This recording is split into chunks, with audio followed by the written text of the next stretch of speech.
Hello everyone and welcome back to the Unexplained Diaries. Here on this channel I share real-life encounters with beings from beyond the skies to help you unwind and drift off to sleep. Before we dive in, I would love to hear from you. Leave a comment and let me know where you're tuning in from. Now, find a comfortable spot, relax, and let's begin. I was hunting mule deer up near the Tavaputs Plateau last October. Northern Utah, real remote area. I usually go solo, but that weekend my cousin Tyler was supposed to come with. He bailed last minute, something with his kids' school, so I ended up heading out alone. It's not unusual for me. I've done it before. Weather was perfect for it. Cold mornings, clear skies, no fresh snow yet. I set up camp just off a service trail a few miles past where the Forest Service gates off the road. There's an old logging access point I use that's barely visible unless you know where to look. I hiked in Friday evening, pitched my tent, and glassed the ridge a bit before sunset. Nothing exciting that night. I turned in early. Next morning I was up before 5, had coffee over the little stove, and was hiking northeast by first light. The land there is a mix of rocky slopes, pine stands, and little clearings. Good country. Around 7:30, I crossed a small frozen creek and took a narrow game trail that curved up along a ridge. About a quarter mile in, I noticed something weird off to my left, maybe 50 yards down the slope. It looked like a reflection. Not sunlight on snow or ice. This was bright and constant, like metal. I assumed it was trash at first, maybe some idiot left behind a hubcap or a busted cooler. But when I got closer, it was clear this wasn't garbage. There was a sphere, perfectly round, maybe 3 feet in diameter, half buried in the ground at the base of a small rock outcrop. The surface was silver, but not like polished chrome, more like brushed aluminum. Smooth, no seams, no dents or scratches, just there. The weirdest part was the ground around it. The dirt looked undisturbed. No drag marks, no broken branches, no footprints. Not mine, not anyone else's. There was frost on the leaves and the grass nearby, but none on the sphere. It wasn't even cold to the touch. I reached out and laid my hand on it. Warm, not hot. Warmer than the air, anyway. I crouched down, looked for markings. Nothing. No writing, no lights, no indication of what it was. Just this metal orb sitting where it shouldn't be. I spent maybe 15 minutes just circling it, trying to make sense of how it got there. No sign of impact, no crater. It hadn't fallen from above. It looked placed. I thought about trying to move it, but it was lodged too deep in the soil. I nudged it with the toe of my boot. It didn't budge. After a while, I started to feel strange. Not sick, just watched.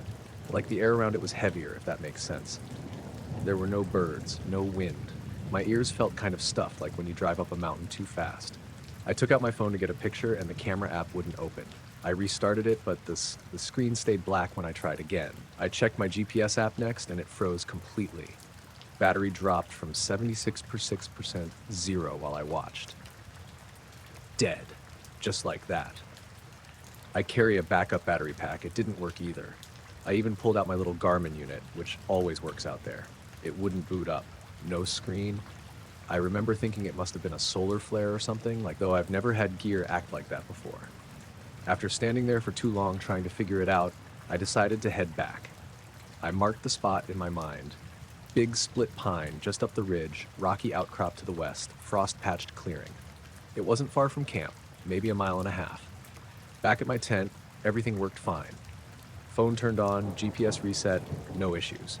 I even took a picture of the stove to make sure the camera was okay. I thought maybe I just hit some weird dead zone, though I'd never run into one like that before. That night, I didn't sleep great, kept waking up and listening. It was dead quiet. No wind, no critters, not even the usual rustling in the brush. The woods just felt paused. I woke up early again Sunday and decided to check the sphere one more time before heading home. I wanted to take a real photo, maybe try digging around it a bit more. When I got back to the spot, it was gone. The clearing was still there, the rock outcrop, the pine, the frost, everything where it should be. But the sphere was just not there anymore. No hole, no tracks, no signs it had ever been there at all. The dirt wasn't disturbed. There was even undisturbed frost right where the base of the sphere had been. It looked like nothing had touched that spot in days. I walked in circles for a while, convinced I was in the wrong place, but I wasn't. I checked the landmarks again and again. Same ridge, same split pine, same angle of the sun. I knew where I was. I just didn't know what had changed. I packed up camp before noon and hiked out faster than usual.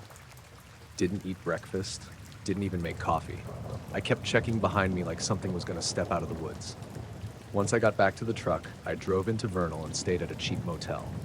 I didn't want to sleep out there again. Since then, I've told exactly 2 people, Tyler and a friend I've hunted with a few times. Neither believed me. Can't blame them. If someone told me this story, I'd probably think they were full of it too. But I know what I saw. I touched it. I still think about how it felt under my hand. Smooth, warm metal in freezing air, like it was waiting for something.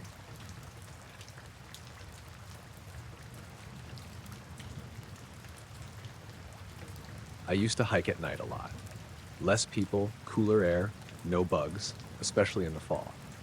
I had a route I liked in the Ouachita Mountains, a loop trail not far from Talamana Scenic Drive in southeast Oklahoma.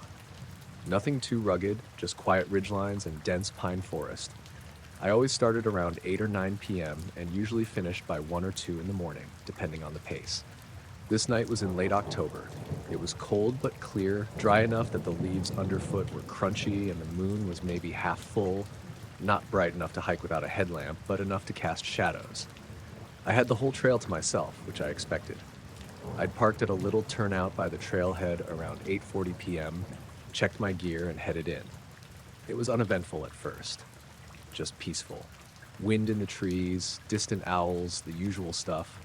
I stopped about halfway through the loop, maybe 11:15, at this overlook where you can see down into the valley. Sat on a flat rock, ate a protein bar, and turned off my light for a bit just to enjoy the quiet. That's when I saw the first weird thing. There were these 3 faint lights in the sky, barely visible through the tops of the trees across the valley. I almost missed them. They weren't moving fast, and they were dim, kind of bluish white, like distant LEDs. I thought it might have been a plane, but they didn't blink. They just held steady, and they were arranged in a perfect triangle, one at each point. Not like 3 random lights drifting, they kept the same distance from each other the whole time. I watched for a while, trying to figure out what I was seeing. It was gliding slowly over the ridge, just above the treetops. And I mean just above. No blinking red or green lights, no contrails, no engine noise. It didn't even disturb the air or the trees. Dead silent. The way it moved was wrong. It didn't bank or tilt, just shifted smoothly, like it was on rails. I turned my headlamp back on after a minute because I started to feel exposed. Like if I could see it, maybe it could see me. I hiked the next stretch a little faster than usual, trying not to look behind me too much. I figured it was gone. But the feeling stuck with me. That weird, tight sensation in your gut, like you're being watched. I kept catching myself turning off my headlamp and listening. The forest was unusually quiet. No wind, no bugs, not even distant rustling. Just this heavy stillness. Then I noticed the smell. I was maybe 20 minutes from the trail's highest point, this flat ridge with younger pines and open sky. That's where I smelled it. Not sulfur or rotting meat, more like scorched plastic, like a hot circuit board. It wasn't strong, but it felt out of place. It didn't fade either. Usually smells come and go in the woods, but this was steady. I stopped and scanned the trees with my light. Nothing. No smoke. No sign of fire. Just that sharp, artificial scent clinging to the air. I kept going, slower now, trying to stay quiet. I didn't hear anything at first. Then, maybe a minute later, I heard branches shifting off to my left. Not breaking, just moving, like something large brushing through them. I froze, waited, thought maybe a deer. But it didn't sound like hooves or snuffling. It was smoother, consistent, like something gliding just behind the tree line, matching my pace. I turned my light that way and didn't see anything, but the movement stopped when I stopped. I waited a long time. Nothing. I kept going, and it started again. That same soft swaying of underbrush, like something moving with me, just out of sight.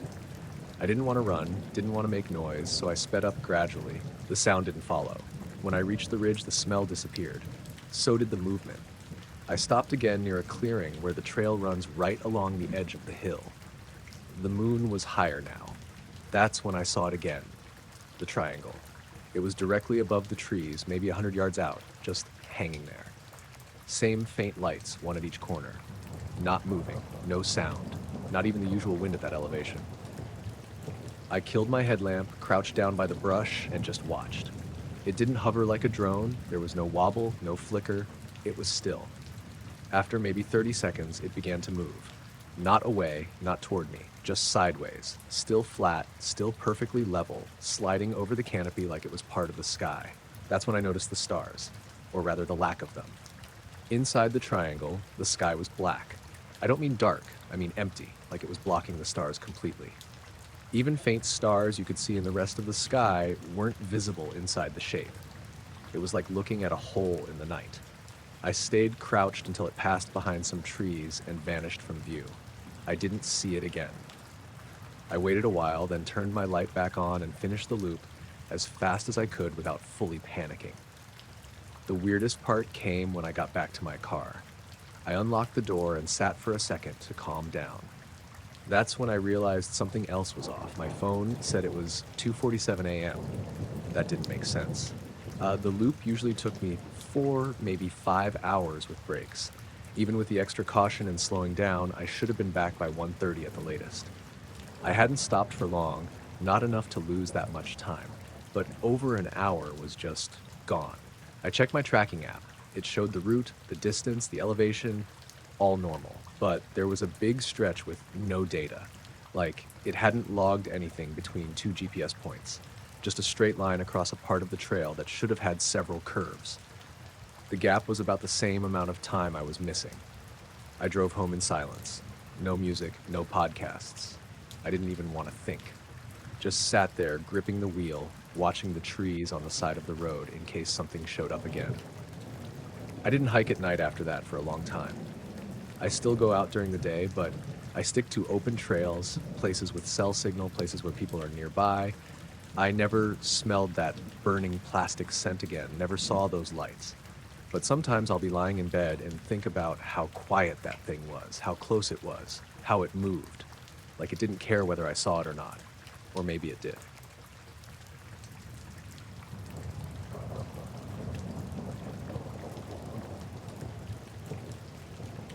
I wasn't supposed to be on that trail.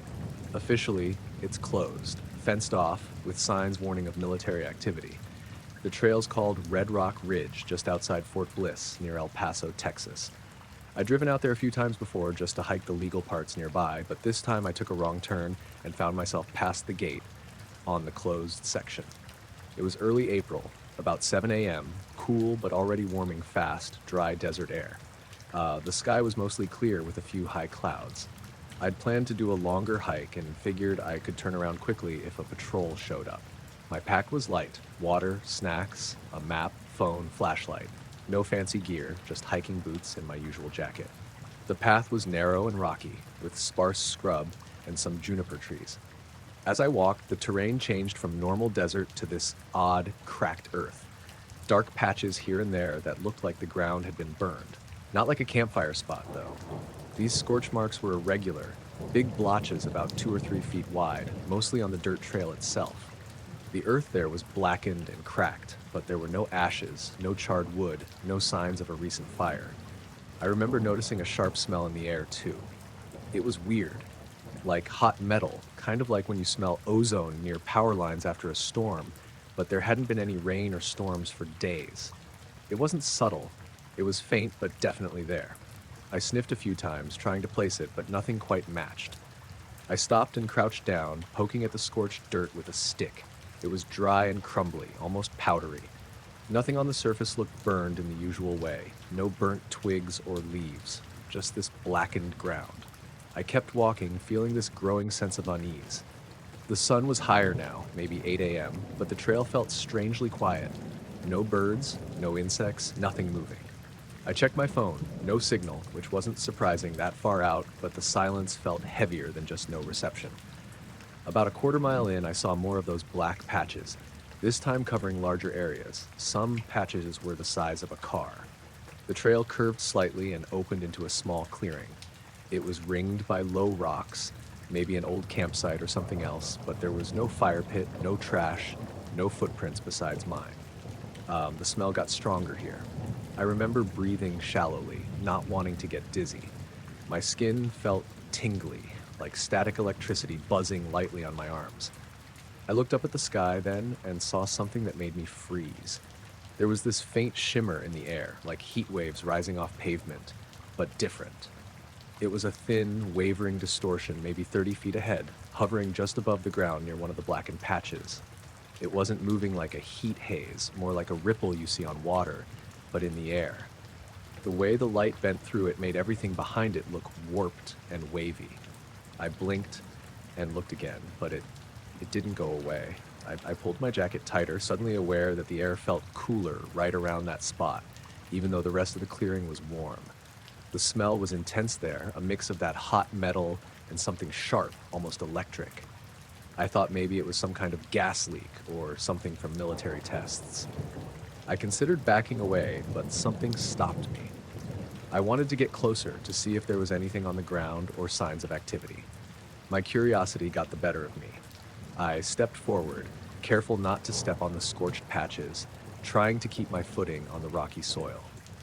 When I got within 10 feet of the shimmering spot, I felt this sudden, low vibration under my feet, like the earth was humming very softly. It wasn't loud, but I could feel it clearly. The air crackled lightly, almost like static.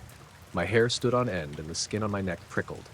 The smell hit me full force, sharper now, like burning wires. I wanted to step back, but I was frozen, like my body was stuck. Then the shimmering thing shifted. It pulsed once, brighter, and the air around it rippled violently like a disturbed pond. I swear I saw a faint shape inside it. It wasn't solid, more like a shadow or a distortion shaped roughly like a tall figure. It didn't move like a person walking, more like a blurry outline shifting, as if it wasn't really there but sort of present. I took a step back, heart pounding, but didn't want to turn and run right away. Suddenly the shimmer vanished. The air went still, the vibration stopped, and the smell dropped off completely.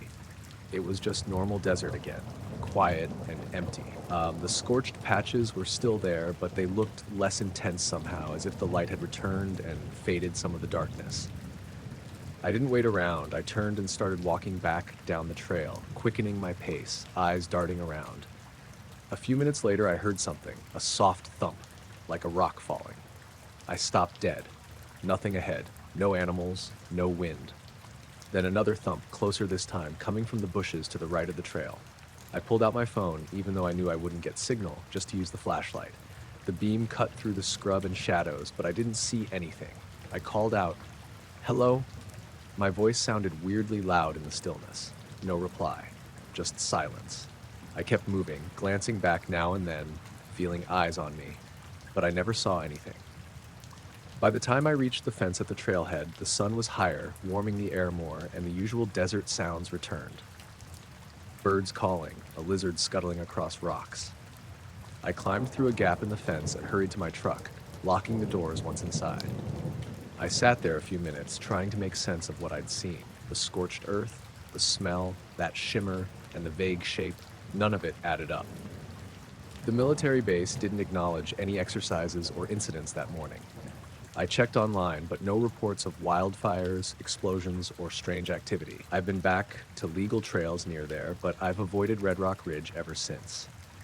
Sometimes I think about that place, the silence, the smell, the way the air looked like it was bending around something invisible. I don't know what I saw, and I'm not sure I want to.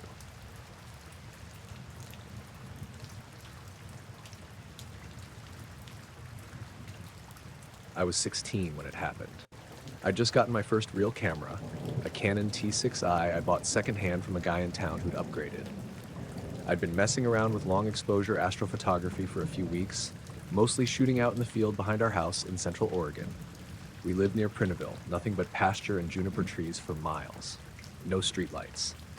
Barely any light pollution. Perfect for shooting the stars. That night was early August. I remember because the Perseids were supposed to be peaking. I dragged out my tripod and gear around 10:30 p.m., set up at the edge of our backyard, and started doing 20-second exposures of the northeast sky. I had my shutter on a 2-second timer to minimize shake, and I'd shoot batches of 10 or 15 images at a time, then go inside, load them up, and see what I got. It was warm, upper 60s, and still crickets and the occasional coyote off in the hills, but otherwise dead quiet. My first batch was normal. Clear skies, some faint meteors, Milky Way coming through nicely. I adjusted the ISO, took a few darker shots, then tried a wider angle. Around 11:20 or so, I did another set of 15 exposures. Same angle, same settings, all in a row. Nothing fancy. When I brought the SD card in and loaded the images, I noticed something weird in the second shot of that batch. There was a line. A perfectly straight, evenly spaced line of white dots running left to right, slightly upward across the frame, like a chain of pearls. Not streaked, not blurred. Just a line of maybe a dozen small white lights, dead even, floating mid-frame. It didn't look like a plane. There were no red or green nav lights, no blinking, and it didn't extend through the whole shot like a normal aircraft light trail would. These were fixed, clear, and silent. Even stranger, the images right before and right after didn't show them at all. The shot before, nothing. The shot after, nothing. Same angle, same exposure, taken within seconds. I checked the timestamps. Shot 1, 11:23:14 p.m. Shot 2, with the lights, 11:36. Shot 3, 11:59. That 23-second window was the only time they showed up, and there was no sound. I hadn't heard a thing. I ran back outside, scanned the sky. Nothing. No trails, no moving lights, no satellites overhead. I stood there for maybe 10 minutes, watching. Not even a plane. Back inside, I zoomed in on the image. Each dot was uniform. Same brightness, same spacing, no distortion. They didn't look like lens flares or reflections. They were too consistent. If it had been a satellite train like Starlink or something, I should have seen at least some movement across multiple frames. But it was just that one shot. I tried recreating it. I went out the next night, same time, same angle, same everything. Got nothing. Did that for 3 nights. Still nothing. A couple days later, I showed the photo to my science teacher, Mr. Dent. He was into astronomy and had helped me get the right settings early on. He looked at the photo for a while and said it was probably satellites. But when I told him about the timing, how they only appeared in that one exposure, he didn't have much to say. Just gave it back and told me to keep shooting. I uploaded it to a private Flickr folder, never shared it publicly. Something about it made me uneasy. And then, 2 nights after I took that photo, I woke up around 2 a.m. to a noise outside my window. It wasn't loud, just a soft humming, like power lines in the summer when it's really hot. That low, buzzing drone that you feel more than hear. I pulled back the curtain and looked out. There was nothing in the yard. No lights, but the sound was still there, steady, unchanging. I stepped outside in my socks and stood by the tripod, which I'd left out. The hum got a little louder the farther from the house I went. It didn't seem to be coming from above. It felt like it was around me, not directional, just present. I stayed out there for a few minutes, not sure what I was expecting to see. The sky was clear, no planes, no meteors, no clouds. The stars looked normal, but I had the strongest feeling something was off. Then the humming stopped, just gone, like it had never been there. Not faded, stopped. I went back in, locked the door, and sat in the dark for a while. My chest felt tight, like I'd just come down off an adrenaline spike, even though nothing had really happened. The next morning, I checked the camera. I'd left it running that night just in case. It had snapped a couple hundred exposures on the intervalometer. Most were normal, but right around 2:03 a.m., there was a photo where the entire frame was white. Overexposed, blown out, but the EXIF data said 20 seconds, just like the others. The photo before it was fine. The photo after it was black, like the shutter never opened. Then it went back to normal. I checked the lens, nothing wrong. Battery was fine. I reset everything and kept shooting that night. All normal again. I've taken probably 1,000 exposures since then. I've never seen that line of lights again. But I still have the image. I don't show it to people anymore. I don't know why.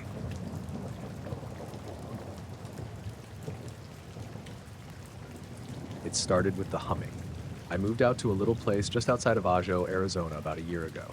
I'd inherited some land from my uncle when he passed, just a small beat-up house and a few acres of dry, cracked earth. Not much around besides scrub brush, some old mining roads, and the occasional javelina. I wanted quiet. No neighbors, no traffic, no streetlights. And that's exactly what I got. The house was nothing special. Single story, sun-faded siding, creaky floors, and a leaky swamp cooler. I fixed it up as best I could, painted the walls, patched the roof, put in solar panels. By the time summer rolled around, it felt like mine. About 3 weeks after I moved in, I started noticing the sound. The first time it woke me, I thought it was just the wind rattling something loose outside. But when I sat up, the air was still. It wasn't wind. It was this low, steady hum. Not loud, but deep, like it was coming from underground or far away. You could feel it in your chest more than hear it with your ears. And it wasn't random either. When I checked the clock, it was exactly 1:17 a.m. I waited a few minutes, thinking maybe it was machinery, maybe a pump or a generator somewhere out by the mines. But the closest site was almost 10 miles away, and I'd never heard anything from it before. Still, I didn't think much of it. Wrote it off. Next night, it happened again. 1:17 a.m. on the dot. Same low hum, same weird pressure in the air. It didn't grow or fade. It just clicked on, like flipping a switch. I sat up and listened for a while. No wind, no engines, nothing outside my window. I stepped out onto the porch barefoot, but the second I opened the screen door, the hum stopped. Gone. No fade out, just silence. It was quiet enough to hear my own breathing. I stood there a while, trying to figure out where it might have been coming from. No planes overhead, no headlights on the dirt road, just desert and stars and that buzzing in my head that faded the second I stepped outside. Next night, same thing. Hum started at 1:17. I stayed in bed and listened this time. It lasted about 6 minutes, then just stopped on its own. After the fourth night, I started setting an alarm for 1:15. I'd be up and waiting when it started. I tried recording it on my phone, but it didn't pick anything up. Just silence. I even held the phone to the wall where it felt strongest. Nothing. It was always the same. 1:17 a.m., low hum, lasted a few minutes, then ended. And if I opened the door, it cut off immediately. The part that really started getting to me was how precise it was. Not a second off. I watched the clock every night. The sound would click on exactly as the numbers turned. Something about that, it didn't feel natural. About a week in, I started to get uneasy. Not scared exactly, but unsettled, like I was being observed. That's when I started noticing other things. Small things at first. My porch light would flicker just a single pulse around the same time the hum started. One night, I woke up and found the TV in the living room on, just showing static. I don't have cable, just a cheap antenna that only picks up 2 channels, neither of which airs anything at that hour. But there it was. White noise and faint movement like shadows shifting behind the static. A few nights later, I noticed the humming came with this faint metallic taste in my mouth, like old pennies. It was subtle, but once I tasted it, I couldn't untaste it.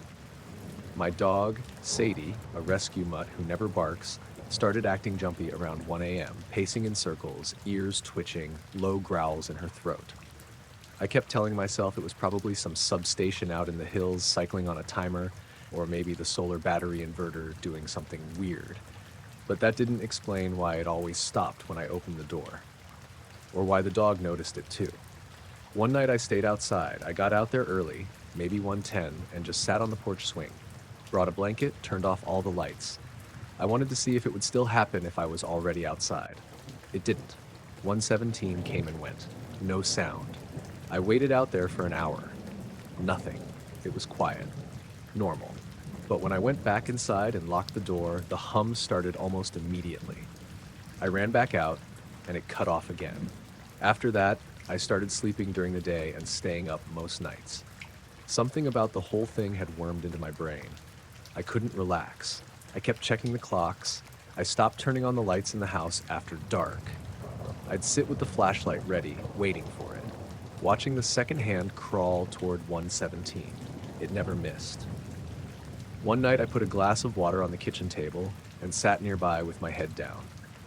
When the hum started, the water rippled, just slightly, little concentric rings like something was gently shaking the table.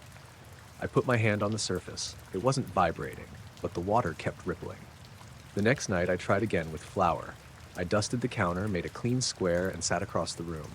At 1:17, I turned on the flashlight, and there were tiny indentations, 3 of them, just little dots in a perfect triangle, like something lightly touched the flower from above. I took a picture, but by morning the marks had faded. That was the only time I saw any kind of physical evidence. About a week later, it stopped. Just stopped. No change in routine, no warning. One night it didn't come. I waited. Nothing. I stayed up until 3, listening. Slept on the couch just in case. Still nothing. Next night, same. It's been almost 5 months now. Haven't heard the sound again, but I still wake up at 1:17 sometimes, like my body got trained to expect it. Sadie still twitches in her sleep around that time. The weirdest part? Last week, I found something on the side of the house, high up, almost to the roof. It looked like a burn mark, maybe 3 inches across. Smooth edges, barely visible unless the light hits it right. It's shaped like a circle with a smaller circle inside. I never noticed it before, but it's there now.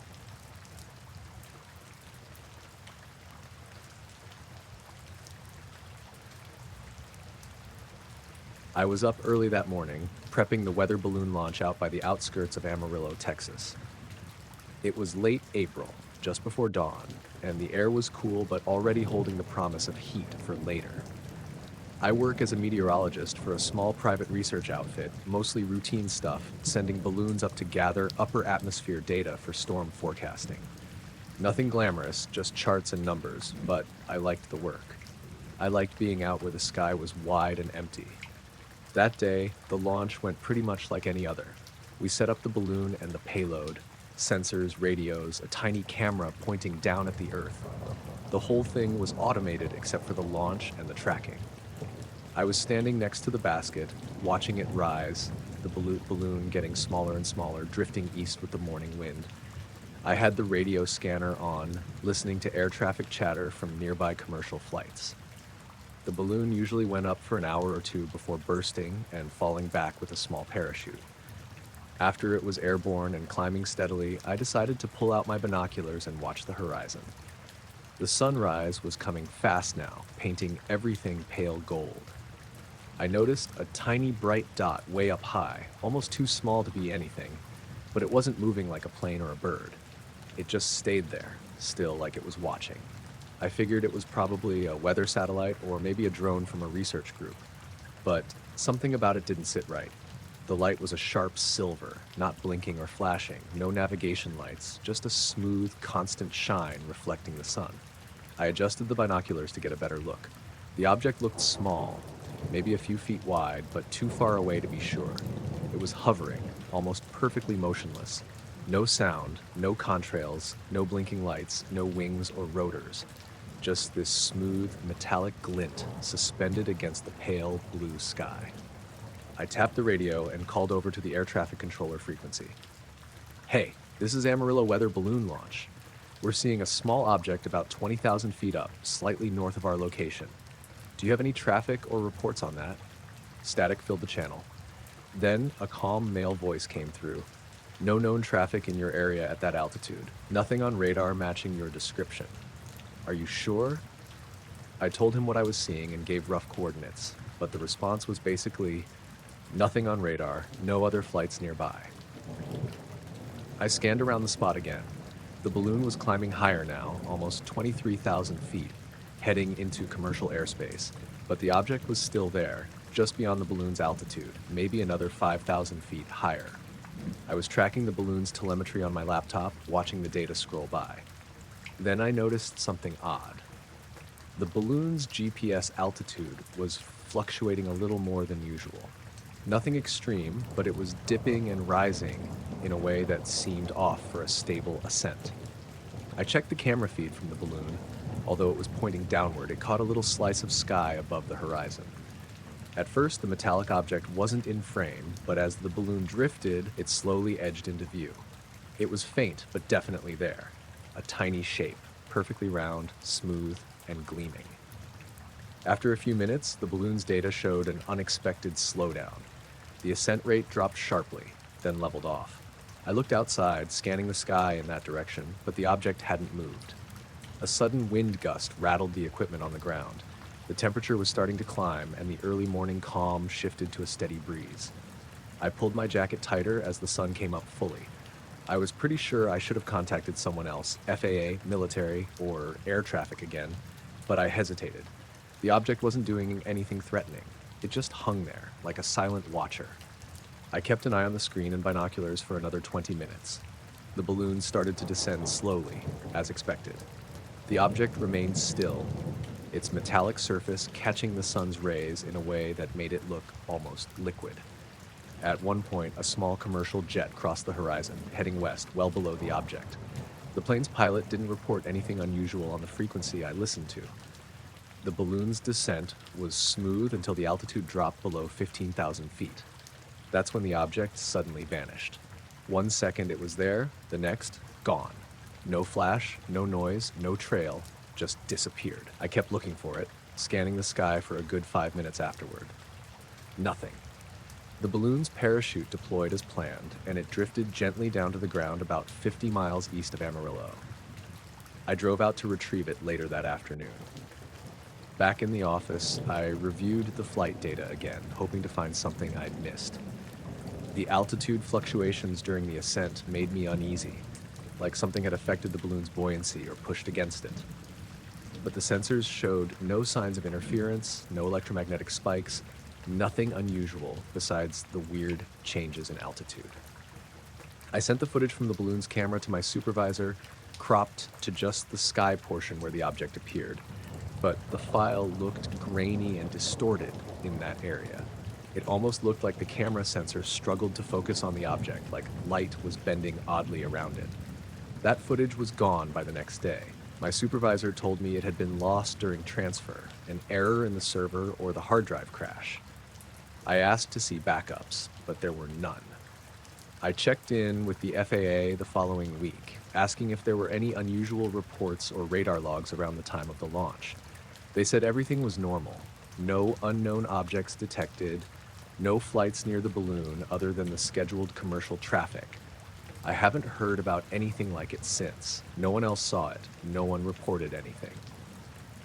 The weather balloon program continued as usual, but I kept thinking about that smooth, hovering silver dot up there, watching the sky without a sound. Sometimes when I'm out looking at the clouds, I wonder if it's still up there somewhere, just waiting, completely still, out of sight.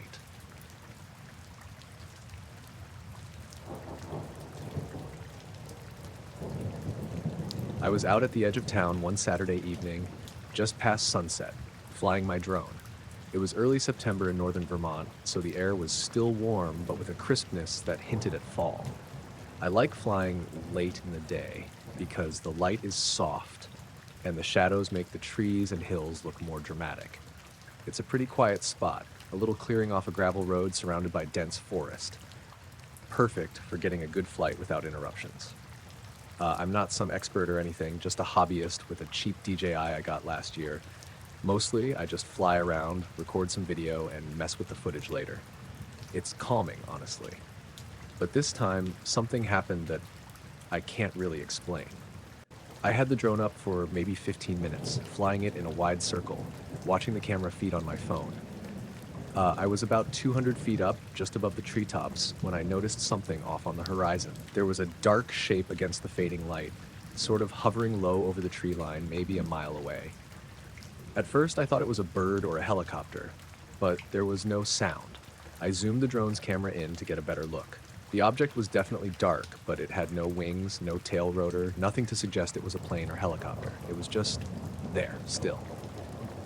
I kept filming, trying to track it as it stayed put. Then, suddenly it moved. Not just slowly, but really fast, like it took off straight up in a quick burst, shooting into the low clouds above. The weird part is that when I got home and started reviewing the footage, I noticed something strange. Exactly during those 4 seconds when the object was ascending, the video feed corrupted. The screen went fuzzy, pixelated in a way I hadn't seen before, like the data was missing or scrambled.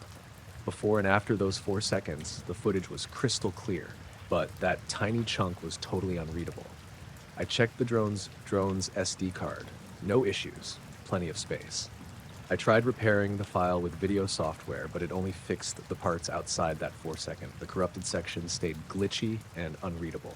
I've flown that drone in worse weather, near power lines, around dense trees, and never had this kind of problem. I even flew it again over the same spot the next day, same time, same weather. Nothing. No dark shape, no glitches. That night, after the footage corrupted, I remember sitting on the edge of that clearing, looking up where the thing had gone. The sky was mostly clear except for low, thick clouds. It felt like the whole forest was silent, like holding its breath or waiting for something else. I never saw or heard anything else that night. No buzzing drones, no helicopters, nothing unusual on the ground. But the way that shape just zipped straight up and the footage got messed up, only at that moment, that's what sticks with me. It's like the drone couldn't handle whatever that thing was doing, or maybe it wasn't meant to be recorded. I didn't tell many people about it at first. A few friends looked at the footage and shrugged it off as some technical glitch, maybe interference or a glitch in the drone's signal. But I can't shake the feeling there was more to it. I'm not sure what I actually captured that evening. It wasn't a bird or a plane, and it wasn't something natural, but it wasn't loud or threatening, just weird and sudden. I still fly my drone sometimes, but I avoid that spot now. The footage from that night sits on my hard drive, mostly untouched, except when I try again and again to fix those 4 seconds and get a clear look at what I recorded. Every time, the same corruption shows up. I guess maybe it's just a weird technical thing, or maybe it was something else. Either way, it's the kind of thing you don't forget, even if you want to.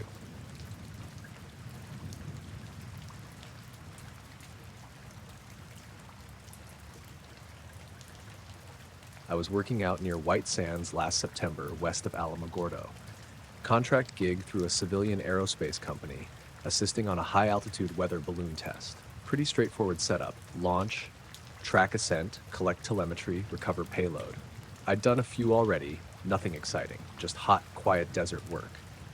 I was paired with another guy, Rob Lane, ex-Air Force weather tech. He handled most of the equipment. I monitored visuals and GPS. That morning was clear. No clouds, low wind, solid conditions.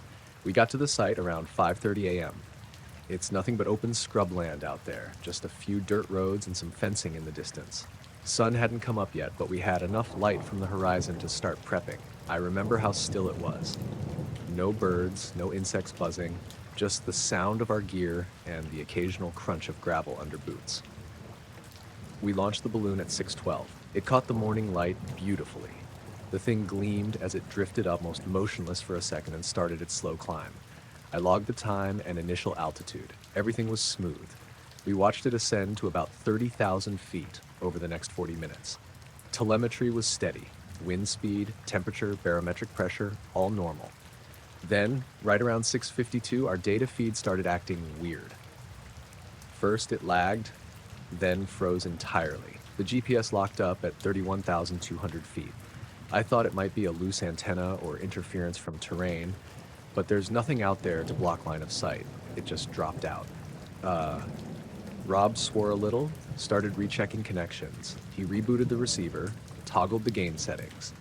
I remember him stopping mid-motion and saying, "That's not right." He showed me the waveform on the monitor. There was this repeating static spike across the spectrum, like a pulsing interference pattern. Not random noise either. It was almost rhythmic.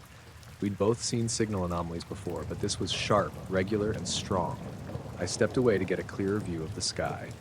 Balloon was still visible, a tiny pale dot, drifting up. Then I saw something flash. It shot across the sky, a thin streak of white-blue light from southwest to northeast, just above where the balloon was. It moved so fast I couldn't track it. I blinked, and it was gone. No sound, no trail, nothing. I looked at Rob. "Did you see that?" He didn't answer right away, just stared at the monitor like he wasn't hearing me. A few seconds later, the receiver completely shut down. Power was still on, but all data feeds were dead. Rob tried swapping out the tablet we used for logging, but nothing helped. The balloon signal never came back. We stood there for maybe 2 minutes in total silence, scanning the sky. The sun had just broken the horizon, turning everything orange and gold. But up high, where the balloon should have been, there was nothing. No dot, no trail, just open sky. Then we heard this low hum, not mechanical, not like a jet or a drone, more like a tone, deep and smooth, coming from nowhere. It only lasted a few seconds. Not loud. You could have missed it if you weren't listening for something. Rob said, "I think we should pack it in."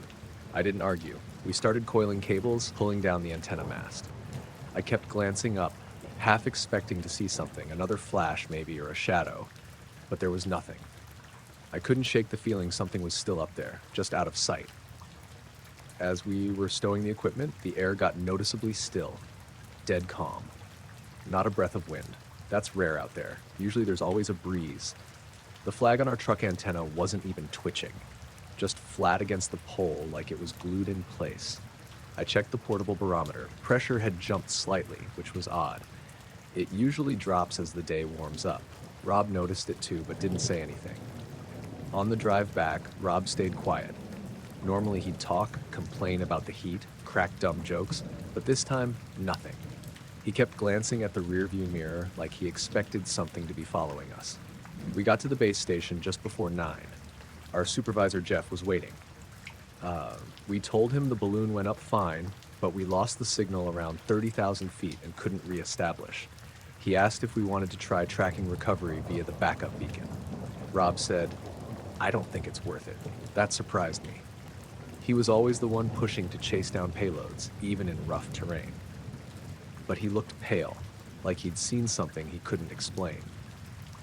I went back out the next day with a different tech, just to sweep the projected drop zone. We found nothing. No parachute, no payload. It should have come down within a 5-mile radius, but it was like it vanished. A week later, I asked Rob if he ever figured out what we saw. He just shook his head and said, "Wasn't a plane, wasn't a satellite, and it sure as hell wasn't weather." That was the last balloon launch I ever did.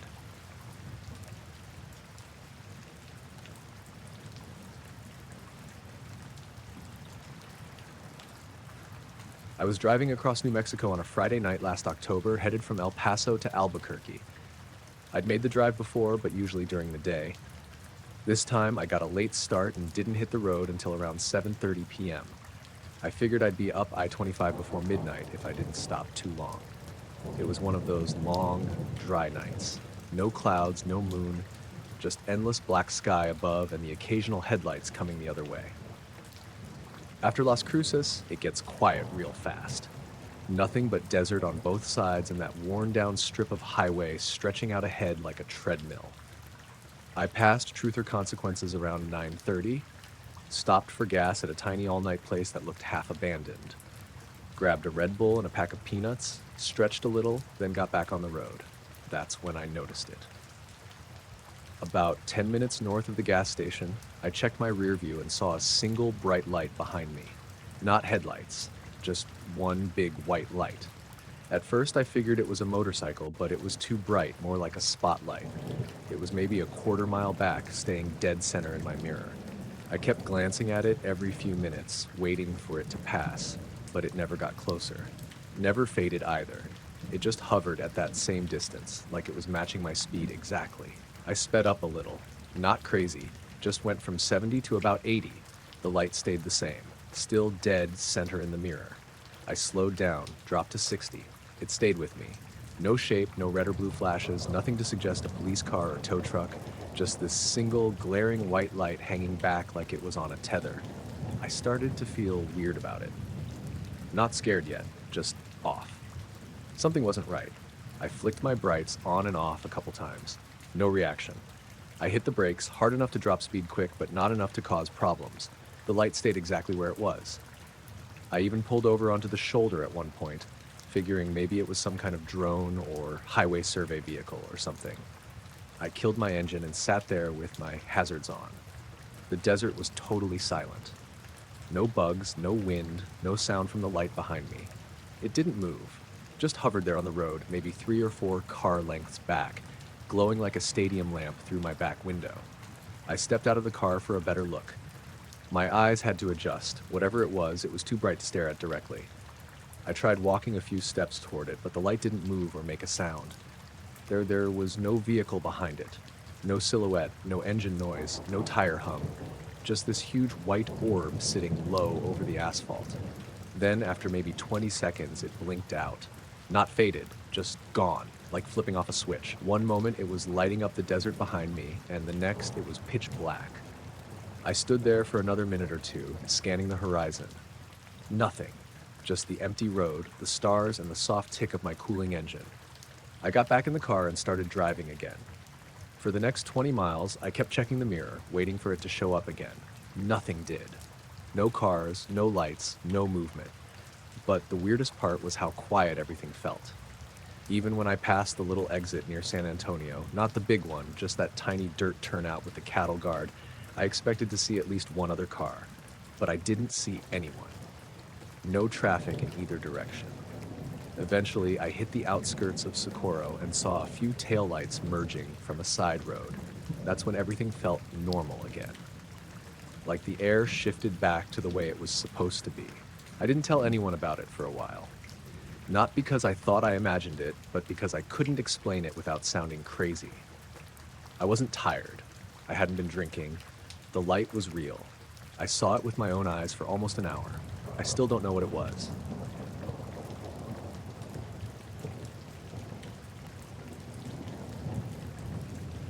I was out in my backyard late one night, just like I usually am when the sky's clear. I live in Flagstaff, Arizona, so the light pollution's pretty low, and it's great for stargazing. I'm not a pro or anything, just an amateur astronomer. My setup's simple: a decent telescope, some star charts, and a DSLR to snap photos when I feel like it. I usually just sit out there for hours, tracking constellations or hunting for planets. That night, it was early spring, around 11:30 p.m. The air was dry and crisp, a little chilly but comfortable with a jacket. The moon was just a thin crescent, so the sky was pretty dark. I had been looking at the Hercules cluster for a while, just zooming in and out, taking long exposure shots to try and get a better view of some faint stars. Nothing unusual until I noticed something odd. I'd set the telescope up facing a patch of sky where there's usually a neat little grouping of stars. A cluster I'm familiar with. I remember thinking how clear the stars looked, sharp and steady. Then, through the eyepiece, I saw the whole cluster suddenly vanish. I mean, literally gone. The stars disappeared like someone had flipped a switch. It wasn't just dimming or flickering. The entire circle of stars was just not there. I blinked and moved the scope slightly, thinking maybe I'd lost focus or the clouds were rolling in. But the rest of the sky was fine. The stars around that spot were still there, twinkling as usual. It was just that perfect circle, maybe 10 or 12 stars, that vanished. It stayed like that for exactly 3 seconds, which I timed with my watch because it was so weird I figured I'd better keep track. Then, just as suddenly as they disappeared, the stars reappeared in the exact same positions. I stared at the eyepiece, trying to process what I'd just seen. My heart started beating a little faster. I looked around, checking for any clouds or anything that might have caused the effect. Nothing. The air was clear. I thought maybe I'd imagined it. So I waited a bit and refocused the telescope on the same spot. I didn't want to take another photo right away because the last one came out blurry. Instead, I just watched. After about 10 minutes, the stars in that exact spot flickered again. This time, it wasn't a total disappearance. It was like they dimmed drastically, then slowly brightened back up over a span of maybe 5 seconds. It was subtle, but definitely not normal. At that point, I started feeling uneasy, like I was being watched. My backyard isn't big, but it's surrounded by tall pines, so it's pretty isolated.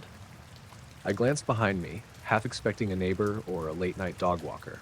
Nothing. I pulled out my phone to check the photos I'd taken. The images showed the star cluster perfectly visible in the first few shots. Then in the frame, from the exact moment the stars vanished, that circle was just a black hole against the rest of the sky. No stars, no light, just empty space. I couldn't explain it. I showed the photos to a couple of friends who were more into astronomy, but no one had a decent answer. They suggested everything from camera glitches to weird atmospheric interference, but none of it really fit. A perfect, sudden disappearance of a specific star cluster for 3 seconds? That's not normal. The next morning, I checked some online sky trackers and astronomical reports. No meteor showers, no solar flares, nothing unusual noted that would cause a cluster of stars to just blink out like that. That night, I went back out to watch again, hoping it was a one-off thing. But as I looked through the telescope, the same spot in the sky started to shimmer faintly, like heat haze on pavement, but in the cold night air. The stars twinkled erratically, almost like they were flickering in and out of existence. I felt like the sky itself was unstable there. I packed up early after that. The feeling I got watching that patch made me want to get inside. I kept the photos on my phone for a while, but after a couple of days, I deleted them. I couldn't shake the feeling that something about those images was off. Like, looking at them too long might pull me into the same weirdness I saw through the scope. Since then, I've been cautious about looking in that part of the sky. I don't get out there as much anymore, and when I do, I stick to familiar constellations far from that spot. I still don't know what I saw. It was real. I know that much. The stars literally disappeared and came back, and nothing I've read or heard explains how that could happen. I guess I'll keep looking up, but maybe not quite as close this time.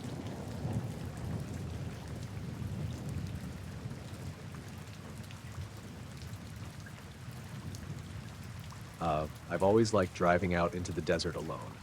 There's a quiet out there that city life can't touch, and sometimes you just need that kind of silence. Last September, I took a trip out near the Mojave, just west of Baker, California. I'd been planning it for a while, a few nights camping, a little hiking, some stargazing. Nothing fancy. I wanted to get away from everything for a bit. I arrived late afternoon. The sun was starting to dip, making the sand and rocks glow orange. I found a small pullout off an old dirt road that wasn't really marked but looked flat enough for a car. I parked there, right where I planned to set up camp for the night, and stretched my legs. The air was dry but warm, the kind of heat that sinks into your skin during the day and cools off fast after sunset. I didn't bother pitching a tent or anything. Just threw a sleeping bag in the back of my old pickup and figured I'd crash there, maybe catch some stars before turning in. After a quick dinner and some water, I leaned back in the driver's seat, opened the windows a crack, and watched the sky fade to dark. It was probably around 11:30 p.m. when I finally fell asleep. I woke up because the whole truck felt off, like it wasn't where I left it. At first, I just lay there, squinting into the dark, trying to figure out what was wrong. Then I opened my eyes fully and realized I wasn't parked against the slope I'd picked. I wasn't even in the same spot. The truck was maybe 30 feet down the road, closer to the edge of the dirt track and facing a slightly different angle. The headlights weren't on, the engine was cold, and I had zero memory of moving it. I sat up fast and grabbed my flashlight from the console. The beam cut through the darkness, and I jumped out of the cab. My boots sank a little into the loose sand as I walked around the truck, checking for tire tracks. Nothing. I looked back the way I'd driven in, scanning the dirt road. No tracks at all. No tire marks, no footprints, no signs of anything that might explain how my truck ended up there. The sand was completely smooth and untouched, like the truck had slid or floated into position.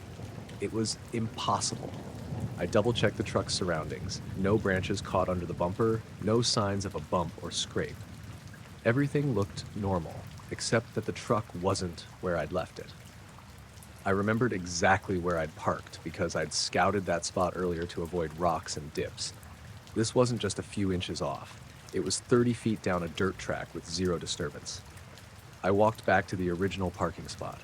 My sleeping bag and gear were still there, where I'd tossed them before climbing in. The ground underneath was undisturbed, no sign I'd moved anything. I didn't want to freak out, but this didn't make sense. I didn't remember moving the truck. There was no sign of anyone else around. No footprints, no tire tracks, no campfires, no other cars. I was alone. I got back in the truck and sat there for a while, flashlight off, just listening. The desert was quiet except for the faint whistle of wind against rocks and the occasional coyote howl far in the distance. No voices, no engines, nothing. I tried to piece together what might have happened. Could I have sleepwalked? I'm not someone who sleepwalks. Could someone have moved the truck? But then why no tracks? Why no sign of a person? And if someone was out here, why didn't I hear them? I kept glancing at the shadows beyond the road, feeling like something might be watching from just beyond the light's reach. I decided to check the truck again, more thoroughly this time. The doors were locked as I'd left them. The keys were still in my pocket. Nothing was missing or out of place inside. The radio was off, the seats were the same, the odometer showed the same mileage as when I stopped. I started the engine and backed the truck up a little, turning it around. As I did, the headlights caught a patch of the desert floor nearby. That's when I noticed a faint circular pattern pressed into the sand. It was about 3 feet wide, almost like something had rested there, but there was no scorch mark, no crushed grass or vegetation, just sand compressed and swirled in a weird way. It didn't match any tire or footprint I'd seen before. I pulled out my phone to take pictures. No signal, of course, but the camera worked fine. As I looked back up at the dark sky, I caught a strange shimmer, like a heat ripple, but the air was cool. I don't know how long I sat there, just watching. That ripple didn't move or disappear. It stayed steady for a while, then slowly faded. I kept thinking about the circle in the sand and the truck moving with no tracks. Something wasn't right. I packed up my gear quickly and started driving back toward the highway. I kept glancing in the rearview mirror, half expecting to see headlights or someone following me, but the road behind was empty. When I finally got back to my apartment that morning, I told a couple friends what happened. They joked about it being some kind of prank or hallucination, but I don't think I imagined it. I'm not that kind of person. I've driven through that stretch of desert dozens of times since then. I've never seen anything like it again. No footprints, no strange lights, no weird air ripples, just normal desert and silence. I still don't understand how my truck moved 30 feet without leaving a trace, or what that circle in the sand was. I haven't told many people because it sounds crazy, but it happened.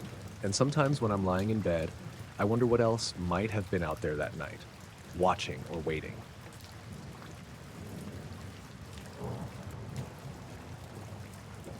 The night shift on the rig was usually pretty quiet, nothing like the chaos you'd expect. It was just me and a couple of guys rotating through, keeping an eye on the equipment, logging data, and making sure everything ran smooth.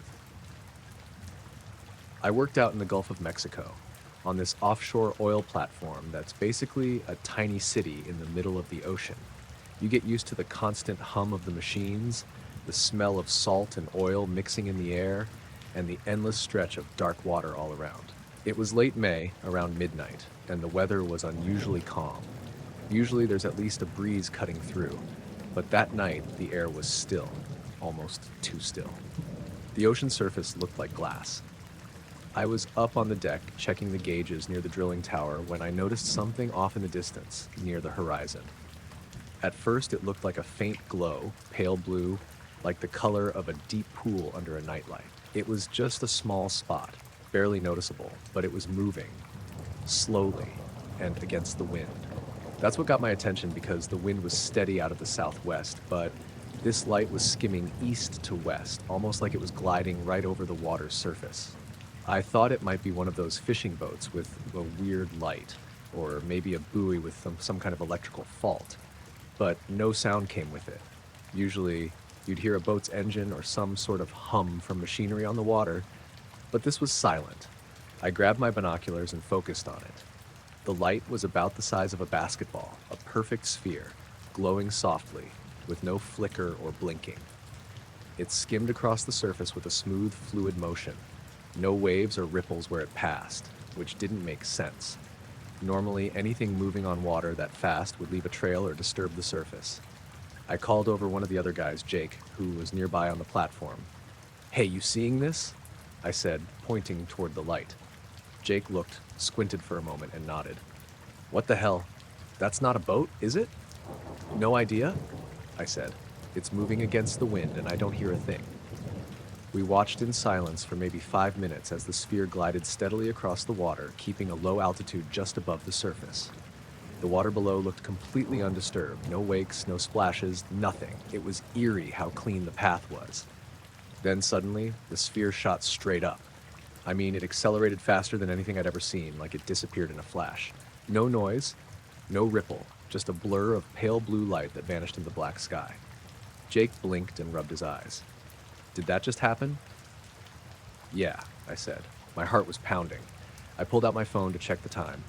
It was 12:43 a.m. We spent the next half hour scanning the horizon, but there was no sign of the light or any other strange activity. The ocean was still calm, the sky clear, with stars bright and steady. I tried to shake it off, thinking maybe it was a trick of the light, some reflection from the rig, or maybe a distant flare from another platform. But nothing added up. The next day, when I brought it up during the morning shift, most of the guys shrugged it off. Must have been a fishing buoy or a flare, someone said. But I knew what I saw. Later that week, I checked the radar logs and the marine traffic reports for that night. No vessels were recorded in that area at the time. The radar showed a few small fishing boats miles away, nothing near where I saw the light. I even asked the Coast Guard if they had any reports, but they told me everything was normal. A few days after the sighting, the platform sensors started acting weird during night shifts. Random static on the comms, equipment glitches, brief power fluctuations. Nothing that caused downtime, but enough to make everyone uneasy. One night, Jake and I tried to replicate the moment, looking out for the light again. The ocean wasn't quite as calm as before, and the sphere never showed up. I still don't know what it was. I've been out here on the rig for years, seen a lot of strange weather and weird marine stuff, but that glowing sphere moving over the water against the wind, then disappearing straight up, that was something else. No one else I talked to has reported anything like it, and I can't explain how it moved without disturbing the water or making a sound. It's been on my mind ever since, that pale blue glow cutting across the ocean like it didn't belong to this world.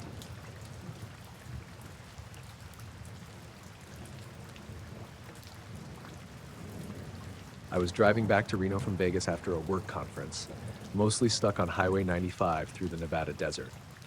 It was late October and the night was dry and clear, with that crisp desert chill that sneaks in after sunset. I'd left the last gas station about an hour before, and the highway stretched empty for miles in front and behind me. No traffic, no towns, just the dark desert on either side. I was about halfway through the drive when I noticed something in the sky. At first, I thought it was just a cluster of stars. You know how out here, with zero light pollution, the sky is packed with stars that you don't really see anywhere else? But this wasn't right. The lights were too close together, almost like a tight group of bulbs clustered in a shape, not scattered like stars usually are. They hung there, low on the horizon, just above a distant ridge. I slowed down, maybe a little too much, to get a better look. The lights didn't blink or shift, they just stayed still in the same pattern. It was weird. They looked like those LED lights you see on drones or maybe an airplane, but there was no movement at all. No blinking navigational lights, no red or green, just this steady, pale glow. I glanced in my rearview mirror to see if maybe a plane was behind me, but there was nothing. No other cars, no other lights. I tried to shake it off and keep driving, but every few minutes I found myself looking back up. The lights stayed in the exact same place. I thought maybe I was losing it, or maybe the landscape or clouds were tricking me. But the night was clear. No clouds, no fog. About 20 minutes into watching, I noticed the lights weren't stars, because stars don't just hang in a tight cluster like that and stay completely still. If anything, stars move slowly because of the Earth's rotation, but this cluster hadn't moved an inch. The road was straight, so I expected the perspective to shift a little as I drove closer, but the cluster stayed fixed to the same spot in the sky, like it was attached to that ridge. Except the ridge was much darker. No lights or reflections, just a dark silhouette. After about 40 minutes, I thought maybe I'd passed the lights or they'd disappeared, but they hadn't. They were still exactly where I first saw them, still unmoving. I pulled over at a small turnout, turned off the engine, and stared at them from outside the car. The air was perfectly still. No wind, no sound, except for some distant coyotes howling. The cluster of lights was weirdly bright but soft, like the bulbs of a string of holiday lights, but with no wires. I couldn't tell if it was one object or several. The lights were evenly spaced in an odd geometric pattern, something I'd never seen naturally. I tried to call my husband to tell him about it, but, of course, no signal out here. My phone showed no service. I looked back up and realized I was starting to get a little unnerved. I wasn't scared exactly. It was more like confusion mixed with a creeping sense of something being off. I checked the time. I'd been watching this cluster for over an hour now. I had no idea how long I'd been staring at the same spot, but the lights hadn't shifted at all. No movement, no change in brightness or color. I turned on the car and started driving again, but the lights stayed exactly where they were. I glanced down at my speedometer and made sure I wasn't driving so slowly that it looked like the lights were standing still, but I was doing a steady 60 miles per hour on the highway. Every few miles, I'd glance back at the cluster. It just hung there. About 15 miles down the road, I started noticing the terrain changing. More scrub, less rocky. I thought maybe I'd lost sight of the ridge the lights seemed attached to. But no, they were still there, in exactly the same place in the sky. I pulled over again to double check. I took out my binoculars from the glove box and aimed them at the lights. Nothing changed. No shape, no detail, just this cluster of pale blue-white orbs hanging low. I blinked a few times and rubbed my eyes. When I looked again, one of the lights seemed to flicker. Just the smallest change. It was like it blinked out for a fraction of a second and then came back on. That was the only change I saw. I packed up the binoculars and got back in the car. The lights still held their position, and by now I was really questioning what I was looking at. The rest of the drive was quiet, except for the hum of the engine and the crackle of the radio when I tried to tune into local stations. Nothing but static. When I got back to Reno a few hours later, I pulled into my driveway and glanced up one last time. The cluster was gone. I don't know what the hell those lights were. It was the strangest thing I've ever seen, sitting in the middle of the desert, staring at something that shouldn't have stayed still for that long or looked like that in the sky. No blinking, no movement, just quiet, steady lights in a pattern I can't explain. I checked the news and weather reports later, but there was nothing. No plane crashes, no military exercises, no meteor showers. I keep thinking about how still the air was and how quiet everything felt, like something else was there, but I couldn't see it. I haven't gone back out that way since.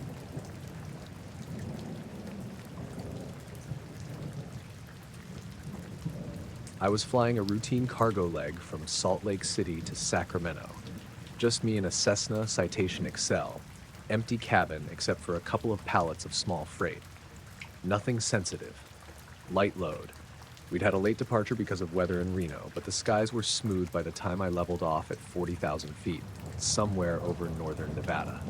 I was on autopilot, sipping bad coffee from a thermos, monitoring the radios. It was about 2:30 in the morning. I'd flown this route dozens of times, usually alone, sometimes with a co-pilot depending on the contract. That night, it was just me and it was quiet. No traffic on frequency besides a commercial flight way up north heading to Seattle, and center was barely talking. Somewhere west of Battle Mountain, I noticed a light off my left side. At first, I thought it was another aircraft passing opposite direction, high altitude, maybe trans-Pacific, but the position lights were all wrong. There were no red or green nav lights, no strobes, just a dull silver-white glow, round but not beaming. It looked almost like sunlight catching on metal, but the moon was behind me, and it wasn't bright enough for a reflection like that. I watched it for maybe 10 seconds before it clicked that it was moving with me. Not toward or away, but with me. Same heading, same speed, same altitude. That got my attention real fast. I leaned forward, checked the TCAS, nothing, no targets. I called Oakland Center just to be sure. Center, Citation 73 X-ray at 400. Do you have any traffic just off my 9 o'clock? They came back a few seconds later. Negative, 73 X-ray. You're the only one in that sector. I asked again, clarified that I was seeing something pacing me off the left side. They asked for position, heading, altitude, all the usual. I gave it. They said again, calm as ever, we don't show any traffic within 50 miles. Can you identify the object? I couldn't. The thing was still off my wing, not close enough to be dangerous, maybe a quarter mile out, but it held perfect formation with me. That's not easy at 450 knots, and it didn't wobble or drift like a balloon or drone. It was steady, effortless. It wasn't shaped like a plane, more like an elongated oval. No wings, no tail, just smooth silver, like liquid metal. No seams, no rivets, no markings. It didn't glow, but it caught light in a way that made it look faintly luminous. I don't really know how to explain it. It didn't cast light, it just was light somehow. I watched it for another 30 seconds, then another. Still no movement. It was like it had locked onto me and was just studying. I was about to call center again when it vanished. It didn't bank away or speed up or drop. It just blinked out. One frame it was there, the next it wasn't. No streak, no sound, just gone. Like someone cut a hole out of the sky and patched it back in. I sat there gripping the yoke, heart going fast. I don't scare easy in the air, but this was something else. I scanned everywhere. Sky, radar, horizon, nothing. The air was still smooth. Autopilot held steady. All systems nominal. Center came back on, asked if I still had visual. I said no. They didn't seem surprised, just acknowledged and said they'd file a report. The rest of the flight was uneventful. I landed at Mather just after 3:15. Ramp was quiet. I didn't say anything to the ground crew, just signed the log and went to the hotel. I didn't sleep. Every time I closed my eyes, I saw that thing keeping pace with me, smooth and silent, like it was listening. Or waiting. I checked the logs next day. No military activity in the area. No NOTAMs, no weather balloons. I tried pulling the flight data off the onboard recorder, but there was nothing unusual. No transponder returns besides me. No TCAS warnings, nothing. But I know what I saw, and whatever it wasn't supposed to be there.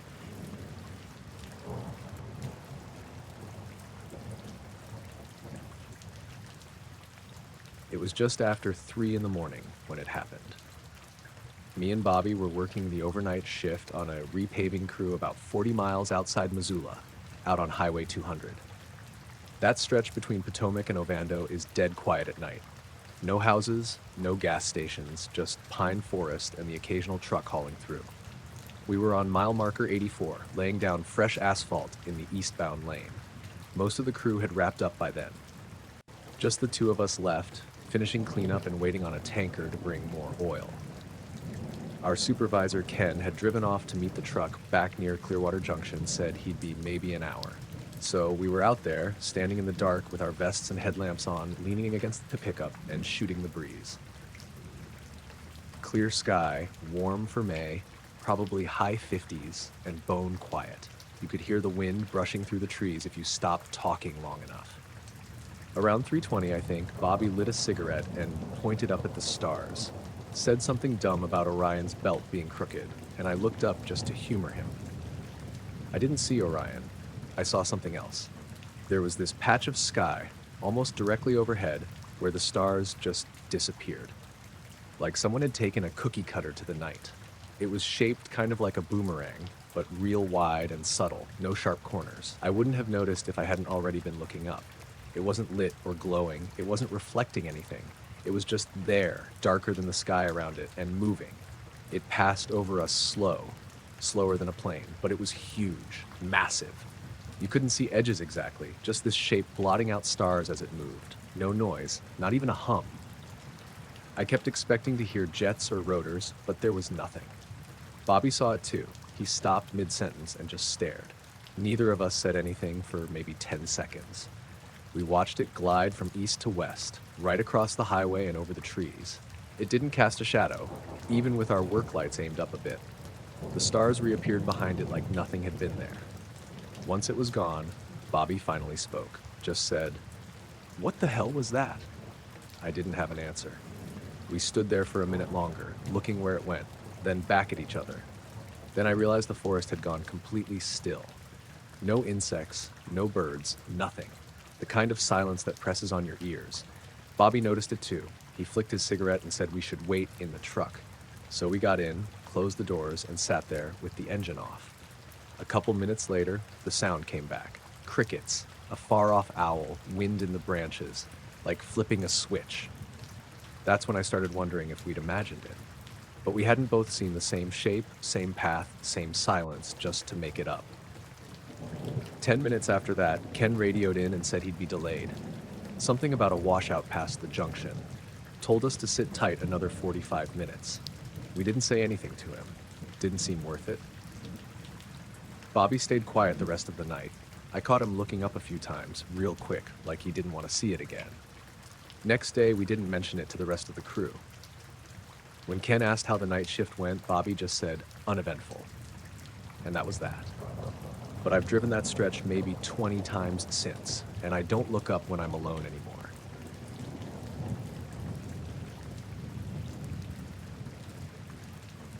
I never thought I'd talk about this, but here goes. I'm a retired Air Force mechanic, spent most of my career working on planes and helicopters at various bases. After 30 years, I've seen a lot of weird stuff, but what I'm about to tell you still feels off, even now that I'm out of the service. It happened one night, years ago, when I was stationed at a pretty remote base in Nevada, Tonopah Test Range. It was late, around 2 a.m., and I was doing my usual rounds. Part of the job was checking on aircraft parked out on the ramp, making sure nothing was out of place. That night, the moon was low, almost full, and the desert air was surprisingly cool for July. I was halfway through my checks when a commotion near the west hangar caught my attention. I'd heard rumors before about special projects here, stuff nobody talked about, but I never really believed it until that night. A convoy of black SUVs rolled up, moving fast but quiet, with flashing blue lights that didn't seem to reflect anywhere except on their own vehicles. They stopped near one of the large hangars, the one at the far edge of the base, away from most of the active flight lines. Curious, I decided to follow at a safe distance, using the shadows of the buildings to stay out of sight. I wasn't supposed to be wandering around at that hour, but something about the scene pulled me in. The back of the hangar doors was open just enough for me to peek inside. What I saw made me freeze. There was this thing on a flatbed truck, covered with a black tarp. But not like a normal tarp. It looked almost oily, like it absorbed light instead of reflecting it. A couple of soldiers in full tactical gear stood guard nearby, their faces tense, radios pressed tight to their mouths. The area was unusually quiet. No sounds of engines, no voices, just that heavy silence. I waited a few minutes, then one of the soldiers lifted the tarp just a bit, enough for me to catch a glimpse. The shape underneath was smooth, completely seamless. No bolts, no panels, no rivets or seams anywhere. It was curved, like a flattened oval, and the surface looked almost wet, but it wasn't shiny, more like a matte black, except darker than anything I'd ever seen. It didn't look like any aircraft I knew. Nothing from the Air Force, Navy, or any contractors I'd worked with. It was almost like it was absorbing the light around it, but there was no shadow underneath either. Then the tarp dropped back down. The soldiers loaded up and closed the hangar doors fast. I stayed put, waiting for the convoy to move again. They didn't leave right away, just sat there for maybe 15 minutes. I'm guessing they were waiting on clearance or something. When they finally rolled out, I followed them at a distance. The convoy headed off base toward a restricted section of the desert. The strange part was, nobody ever mentioned this. The next morning, I asked around, but everyone either acted like I was imagining things or gave me a no-comment kind of look.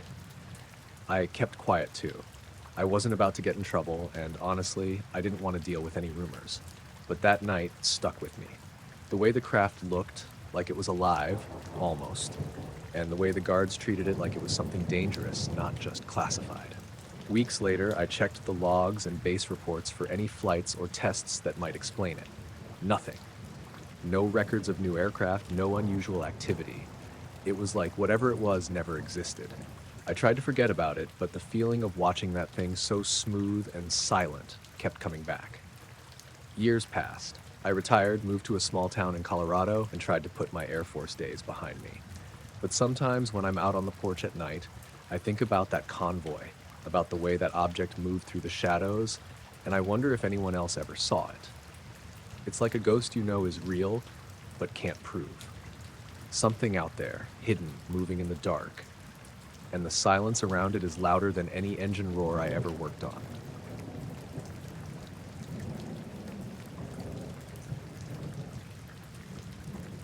We were camped just west of Lake Crescent in Washington, up one of those unmarked Forest Service roads that looks like it's going nowhere until it suddenly opens into a flat patch just big enough for a tent and a fire ring. My friend, Travis, had found it on an old backpacking forum, said it was rarely used and didn't show up on most trail apps, which sounded good to both of us.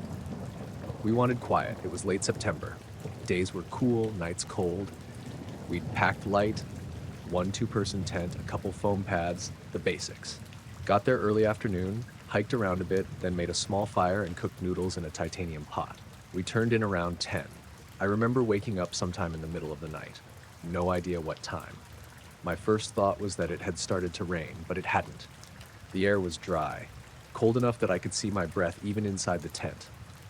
What woke me wasn't noise. It was this deep, low vibration, like when a truck idles too close to your house and the windows buzz. Only there were no trucks, no engines, just that subtle thrum deep in the ground. It wasn't loud. I could barely hear it, really, but I could feel it in my chest and under my spine through the pad. Not constant either. It came in slow pulses like a heartbeat. Travis was awake too. I could hear him shift in his sleeping bag and whisper, "You feel that?" I said, "Yeah." We didn't say anything else for a few seconds. Just listened. Then there was this flash. Not lightning, no clouds, no thunder. It wasn't even white. It was this pale, bluish light that seemed to come from every direction at once. Not a beam, not a shape, just a sudden cold pulse that lit the whole tent from outside. We both sat up immediately. Travis unzipped the flap and stuck his head out, and I leaned over his shoulder. Nothing. No lights, no movement, no sound but the wind in the trees.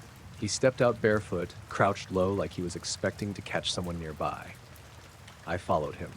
The clearing looked exactly the same. Fire was out, sky was full of stars, no aircraft, no satellites, no drones. But the weird thing was how still everything felt. No crickets, no wind gusts, not even the usual creaks from trees moving. It was dead quiet, like everything around us was holding its breath. We stood there for maybe a full minute. Then the vibration stopped, just faded out between one breath and the next. We checked around the tent, looked for tire tracks or boot prints, anything that might explain a light like that.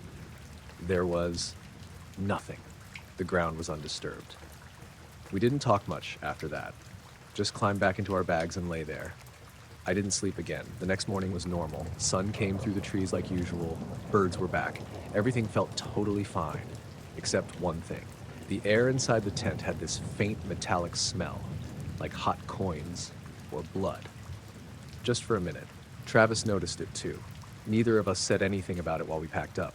We hiked out before noon. Didn't really talk about what happened until we were halfway back to the car. Even then, we couldn't agree on what direction the light came from. He swore it lit up the trees behind the tent. I could have sworn it came from above. The ground never showed any marks. I even went back the next week, alone, just to check it in daylight. Still nothing. But something was out there that night, something I couldn't hear or see but could feel, like it was deep under the trees, just passing beneath us.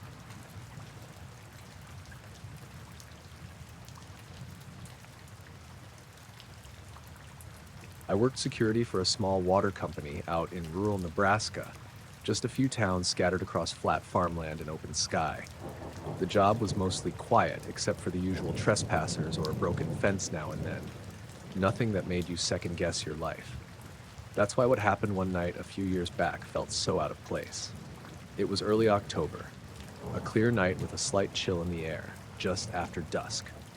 I was finishing my shift at the main water treatment plant just outside of a tiny town called Elm Creek. We had a couple of security cameras mounted on tall poles near the water towers. Nothing fancy, mostly motion activated and running on a basic loop. I was watching the live feeds on the monitor, making sure everything looked normal before heading home. Around 9:30 p.m., I noticed something odd on one of the cameras pointed at the tallest water tower. A metal structure standing alone in a field, lit only by the weak glow of a nearby street lamp and the stars above. At first I thought it was a drone or maybe some kids messing around, but the object didn't move like that. It was a single light, round and steady, hovering silently just above the water tower, not blinking like an airplane or flashing like a helicopter. Just a calm, solid light, pale white, but with a slight bluish tint, like those old fluorescent bulbs. I rubbed my eyes, figuring maybe it was a reflection on the camera lens or some kind of malfunction. But the shape stayed steady, no distortion, no flicker, and the camera feed was crisp. I watched it for a while. The light stayed there for what had to be at least 20 minutes. I checked the other cameras around the plant and the nearby area. None of them picked up anything unusual. I tried to call it in, but the main office was closed and the on-call supervisor didn't answer. So I sat there watching, feeling this weird knot in my stomach because nothing about it made sense. The light didn't make a sound, and the night was dead silent except for the usual rustle of wind through the fields. Around 10 p.m., the light just vanished. It didn't move away or flicker out. It disappeared as if someone had turned it off.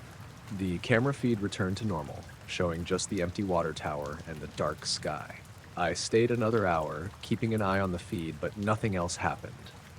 When my shift ended, I logged out and left, thinking maybe I'd tell someone in the morning.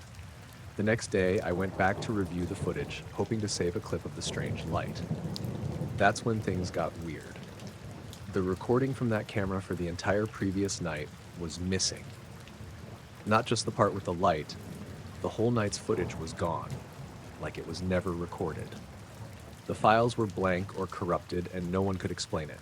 I brought it up to the plant manager, a guy named Bill, but he just shrugged it off, said maybe it was a tech glitch or the system auto-deleted it. But I knew that wasn't right. That camera never failed before, and none of the other cameras lost footage. Over the next few days, I asked around town. No one had seen or heard anything strange that night. No reports of lights, noises, or aircraft. It was like the light was only visible to me, and even that evidence got wiped. A couple weeks later, one of the other security guards told me he heard from a friend at the sheriff's department that some local officials had quietly asked the company to stop talking about the incident. I don't know if that's true, but after that, the cameras got upgraded, more restrictions went on, and people stopped bringing it up. I still think about that night sometimes, the way that light just hovered there. No sound, no movement, nothing natural about it, and how the footage disappeared like it never existed. I never saw anything like it again, and I don't know what it was, but it made me realize how some things don't want to be recorded or remembered.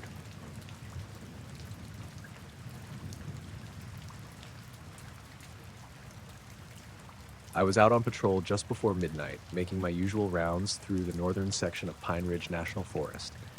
It was early October, and the air had that sharp, almost brittle cold you get when fall's settling in, but winter's still a ways off. The moon was behind some thin clouds, so the forest was darker than usual, but the night was quiet, no wind to speak of. I'd been working as a park ranger for 6 years, so nights alone out here weren't anything new. I was used to the sounds, the rustling of leaves, an owl hooting, the distant snap of branches from deer or something else moving around. But that night was different. I was walking along a narrow dirt trail near one of the old fire lookouts. I'd stopped for a moment, checking my radio for updates, when I heard it, this sharp, cracking sound. It wasn't a gunshot or a tree branch breaking underfoot, more like a thunderclap, but closer, and somehow, wrong. It echoed, but then everything just went completely silent. No birds, no insects, nothing. I froze. The silence felt heavy, unnatural. I looked around, my ears straining. The forest seemed to hold its breath. Then I glanced up. Above the tree line, maybe 50 feet off the ground, there was something. It was hard to say exactly what, because it was only there for a second, maybe 2 at most, but it was definitely some kind of metallic shape. It wasn't like a helicopter or a drone. It had clean edges, smooth surfaces that caught what little moonlight there was and reflected it in sharp lines. It wasn't round or oval. It looked almost flat, like a thin panel hovering horizontally. I'm not sure how to explain the way it moved. It wasn't like something falling or gliding slowly. It just appeared there, hung for a moment, and then vanished straight up. No noise, no whirring engines, no rotor blades, just gone. After it disappeared, the normal sounds of the forest came back all at once. The birds started chirping. A squirrel chattered somewhere nearby. It was like the silence was peeled away all at once. My heart was pounding, but I didn't run. I stood there for a long time, trying to figure out what I'd just seen. I pulled out my radio to call dispatch, but the channel was dead. No static, no signal at all, just dead silence. I tried again, but nothing. I decided to head back to the ranger station, which was about 3 miles away. On the way, I kept looking over my shoulder, expecting to see something, anything, but the trail was empty. The forest looked the same as always. When I finally got back to the station, I checked the security cameras mounted outside. Nothing unusual. No lights, no shapes, no flashes. The forest looked perfectly normal. The next morning, I talked to the other rangers. Nobody else had heard the crack or seen anything odd that night. The radio channels were working fine for everyone else. For days afterward, I found myself watching the treetops whenever I was outside. I'd catch myself scanning the sky, hoping for some explanation, but there was nothing. Sometimes I think about how quiet everything got right after that crack, like the forest itself was waiting for something, and then it let out a breath when the thing disappeared. I don't know what it was. I just know it wasn't anything I've ever seen or heard of in all my time out here.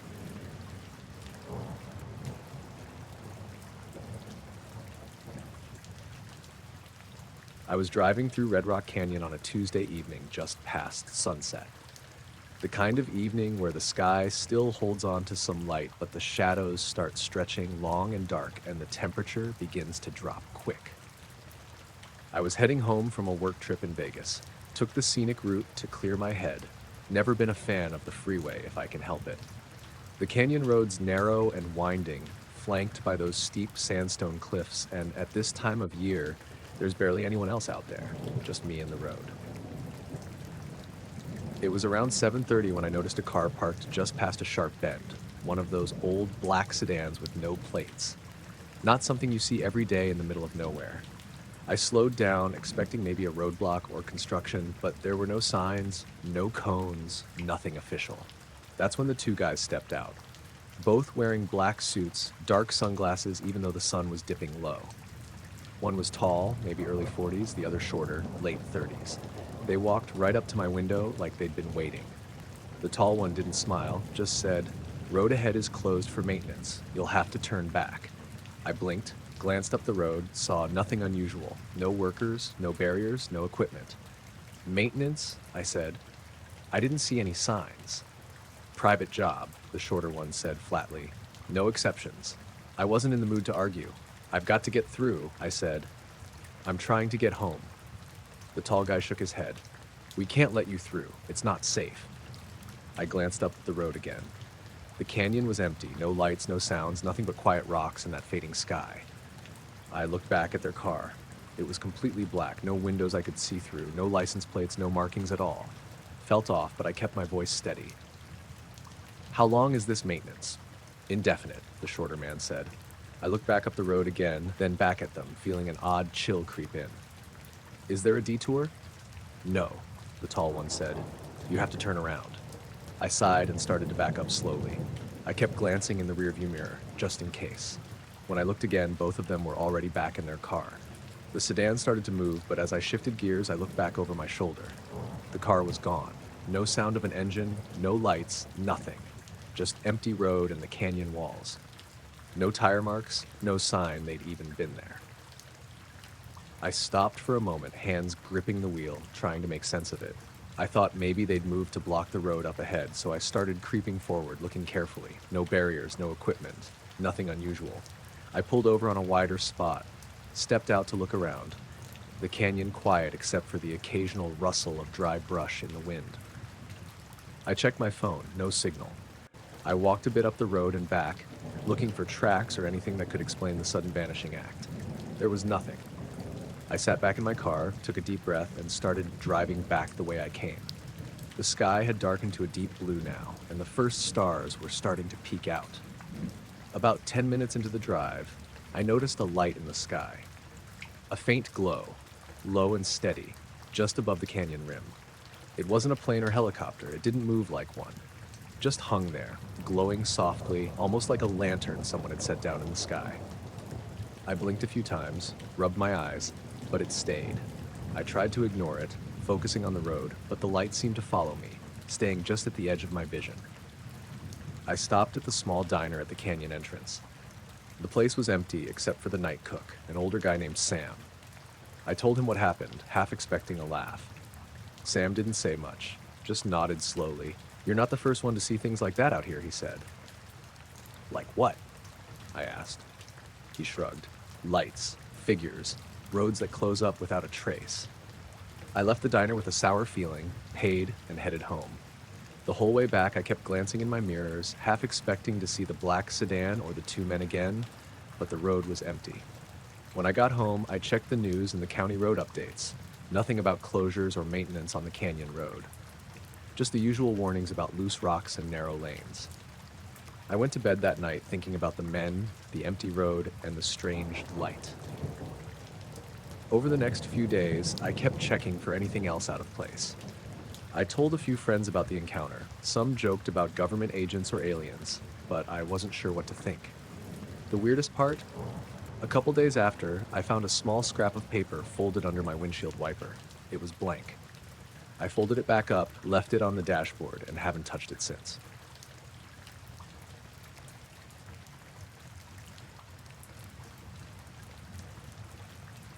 It was supposed to be just another weekend thing. I'd been helping my friend Tyler run a little side project where we documented weird sightings around upstate New York. We weren't experts or anything. We both worked day jobs in Albany, but we'd drive out to spots people emailed us about, take photos, maybe shoot some B-roll, and upload it to our YouTube channel. It was small time, mostly a hobby. This particular trip was to a patch of woods near Middleburg, where a guy claimed to see lights land behind his property line. The guy's name was Len.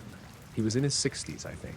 Real quiet, real serious. Said he saw 3 white lights drop below the treetops around 2 a.m. on a Tuesday. No noise, no wind. Said he hiked out the next day and found a big ring in the moss, perfectly round, maybe 20 feet wide. He'd emailed us photos. The ground did look weird. Flat, dry, like something had pressed it down. So we drove up there Saturday afternoon, parked off a dirt shoulder, and hiked in with a couple cameras and a cheap EMF meter Tyler liked to bring for fun. Took us about 40 minutes to reach the clearing. The ring was still there, maybe not as sharp as in lens photos, but you could tell something had disturbed the area.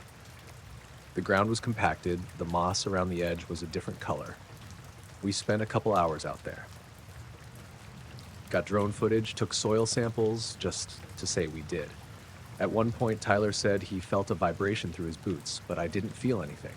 There was no sound, no wind either. I remember thinking it was unusually still for the middle of the woods, no birds, no bugs, just the occasional creak of trees. We wrapped around dusk and headed back to the car. The drive home was normal. We stopped for burgers and joked about how Len might have just dragged a kiddie pool out there and scared himself. Got back to the apartment a little after 10. Tyler and I had been roommates for 3 years, split level, second floor of a 3-story walk-up on Western Avenue. As soon as we got to our door, we knew something was off. The handle wasn't fully latched. It nudged open when I pushed it. At first I thought maybe Tyler forgot to lock it, but he swore he always double checks. We went in slow, thinking maybe someone broke in, but nothing was missing. Our laptops were still on the desk, TV was there, drawers untouched, but every mirror in the apartment had been flipped. The one above the bathroom sink was turned to face the wall. Same with the full-length mirror in my bedroom.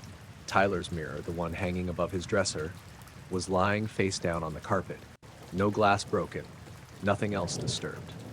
We checked the windows, but they were all still locked from the inside. We didn't call the cops. I don't know why.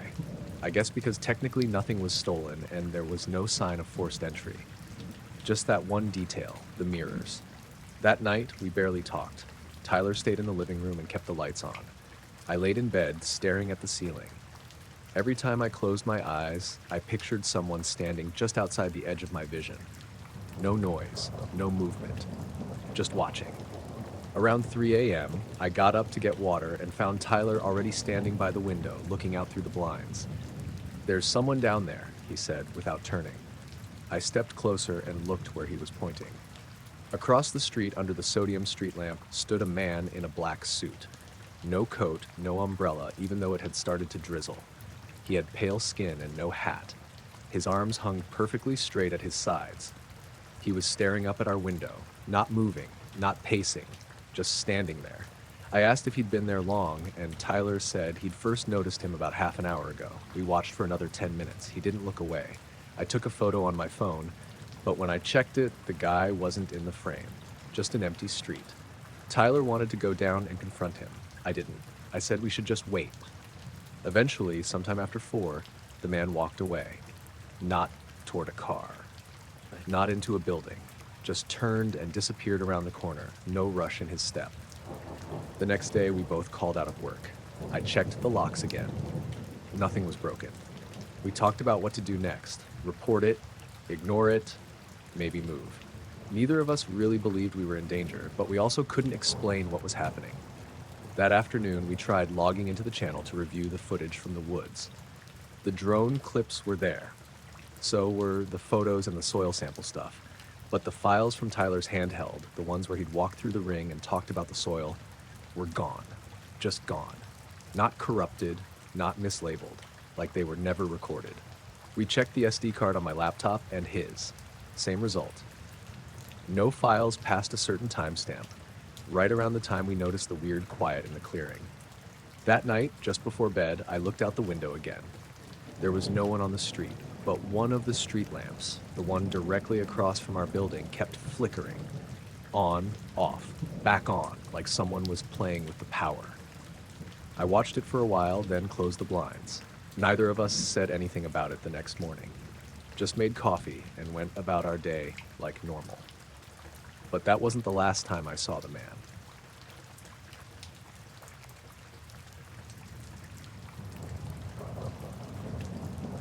I was hiking alone one Saturday afternoon in the Bitterroot National Forest out in Montana. It was early October, just when the leaves were starting to turn, and the air had that crisp edge to it. Not cold, but cool enough that you knew winter wasn't far off. I had picked a less popular trail, one I hadn't been on before, hoping for some quiet and maybe some good photos of the changing trees. The day was mostly normal. The usual sounds of birds, rustling leaves, distant streams. But about halfway through the hike, as I crossed a small ridge and started down into a hollow, everything changed. The forest just went silent. I don't mean it was quiet in the normal sense. It was more like someone hit a mute button. No birds, no wind in the trees, no rustle of animals moving through the brush. Even the distant sound of a stream seemed gone. I stopped walking, stood still, and looked around. The air was still, almost too still. It felt unnatural.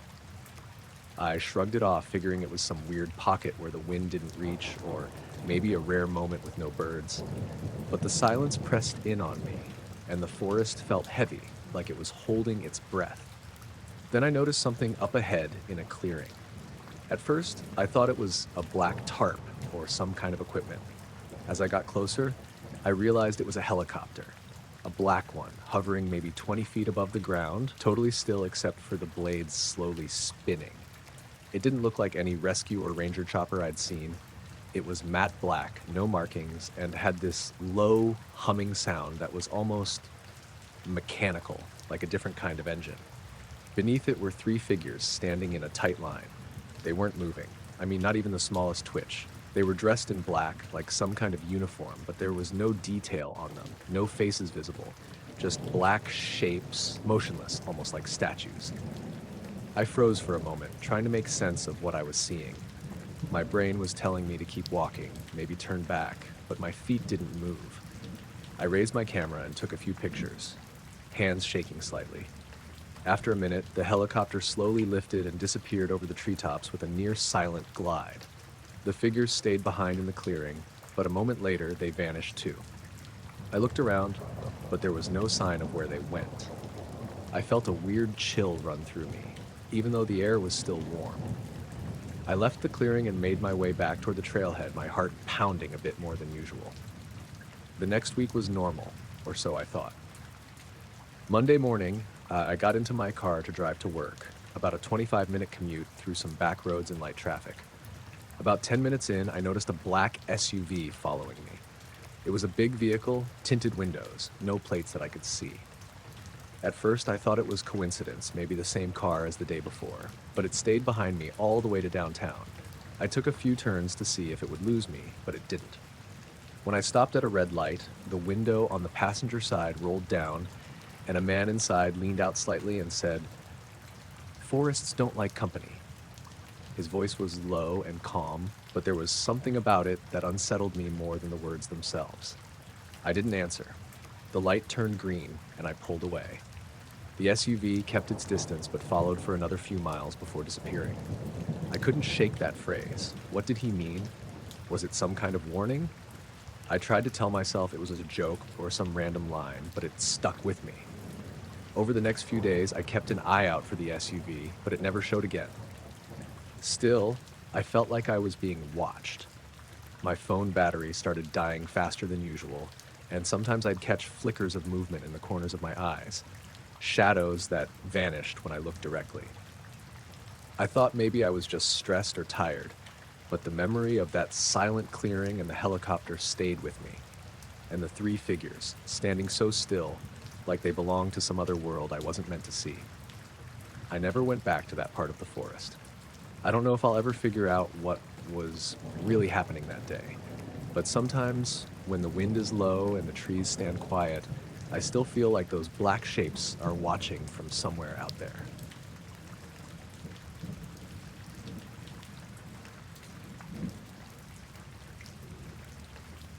I was driving back from a week-long trip through the Mojave Desert trying to clear my head. My name's Eric, and I work in software support. So sitting behind a screen all day means I usually need to get outside now and then. This trip was mostly just me, my old Jeep, and a map, no real plan. Just driving through empty places, staying off the main highways as much as I could. On the last night, I was somewhere near Baker, California, coming back toward the 15. The sun had already dipped below the horizon, and the sky was that deep blue you only get in the desert at dusk. The air had cooled down, but the heat from the day still hung close to the ground. The roads were nearly empty, just me and the headlights cutting through the dark. About 40 miles outside Baker, I noticed a car behind me. It was a black sedan, something pretty standard looking, no logos or anything. I glanced in the rearview mirror and caught a glimpse of the driver's face once. Just a blurry shape, like a man, but I couldn't make out features. I figured maybe it was coincidence, just someone driving the same way, but I kept getting this uneasy feeling. I sped up, thinking maybe I was imagining things or maybe they'd just pass me, but the car stayed right there, matching my speed perfectly. I slowed down, then sped up again. Still there. I tried to shake it off, thinking maybe they were lost or something.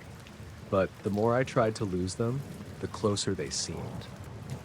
I turned off the highway onto a smaller road leading to a gas station, thinking I'd wait and see if they pulled in too. The black sedan stopped about 20 yards behind me, engine idling. I got out and started filling my tank, keeping an eye on the car. The driver stayed still, watching me. When I finished, I climbed back into my Jeep and thought about just driving off, but something held me there. I wasn't sure what, but it was like I couldn't just leave, so I waited. After a minute or two, the passenger window on the black sedan rolled down slowly, making a quiet hiss in the otherwise silent night. A man's face appeared in the window, maybe mid-40s, clean-shaven, wearing a black suit and a dark shirt. His eyes were calm but sharp, and he didn't smile. "You saw something you shouldn't," he said, voice low but clear. I blinked, surprised. "I don't know what you mean." "Drive carefully from now on," he said. Then the window rolled up, and the car pulled away, disappearing into the dark like it had just melted into the night. I sat there, heart pounding, trying to make sense of what just happened. I hadn't seen anything out of the ordinary during my trip, or at least nothing I'd admit to seeing. But that look in his eyes and the way he spoke left no doubt he was serious. I didn't follow him or try to chase. I just started my Jeep and drove home, looking over my shoulder the whole way. I don't know if it was a warning or a threat, but ever since then, I've been more aware of the quiet things. The shadows moving, just out of sight, the distant humming in the desert night. I don't tell people about it much. It feels like one of those things you keep to yourself, because no one really believes you, or if they do, they look at you differently. But sometimes, late at night, I swear I see headlights far off on the horizon, and I wonder if that black sedan is still out there somewhere, watching.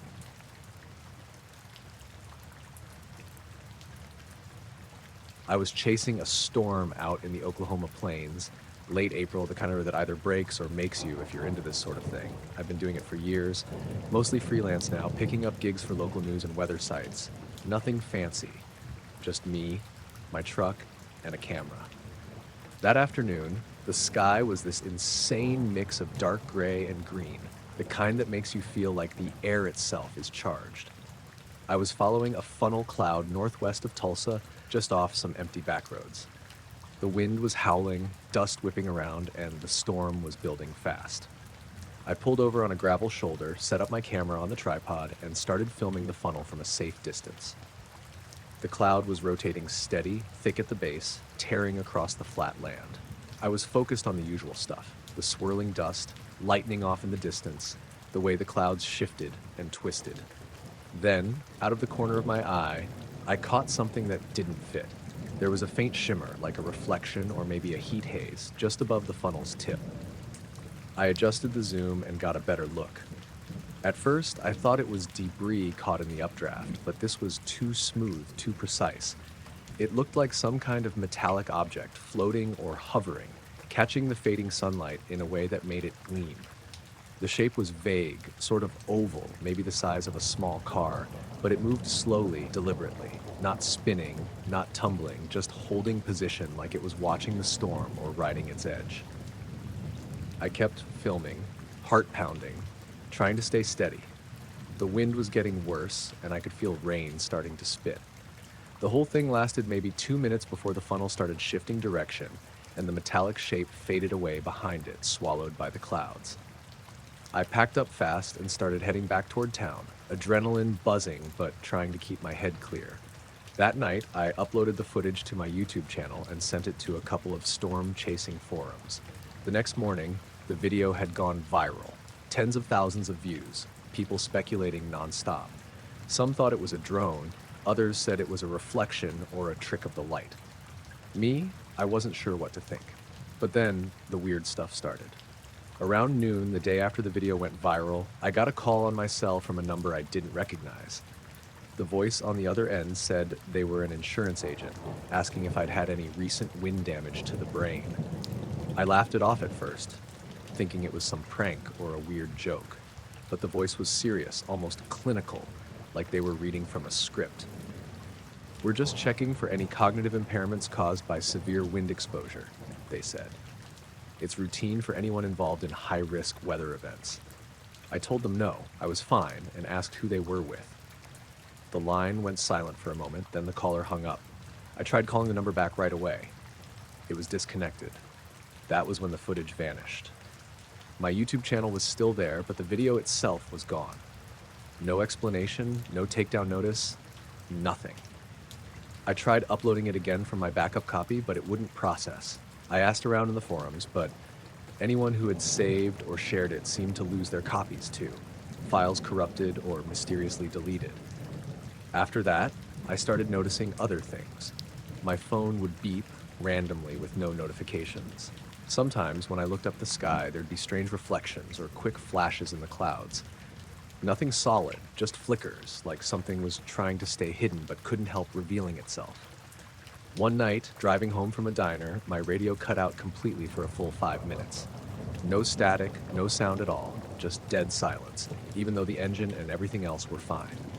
I checked my car the next day. No issues. I kept waiting for someone official to contact me, maybe asking for the footage or an interview. Nothing. It's been a couple of months now. I still chase storms, but I stay away from funnels and anything that gets too close. Sometimes I wonder if I imagined the whole thing, the metallic shape, the call, the missing video, but the memory of that shimmer above the funnel cloud, that's burned in there. I don't know what it was. I just know it wasn't part of any storm I'd ever seen before.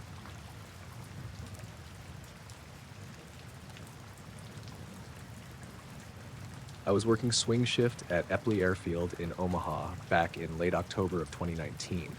I'd been there just over 6 years by then, mostly in radar operations. That night it was cold but clear, just a few high clouds drifting in from the west. We had light traffic, nothing special, a couple commercial arrivals, a FedEx departure, and a few private jets out of Council Bluffs. I was the only one on radar that shift. Not unusual. It's a small enough operation that we rotate solo most nights.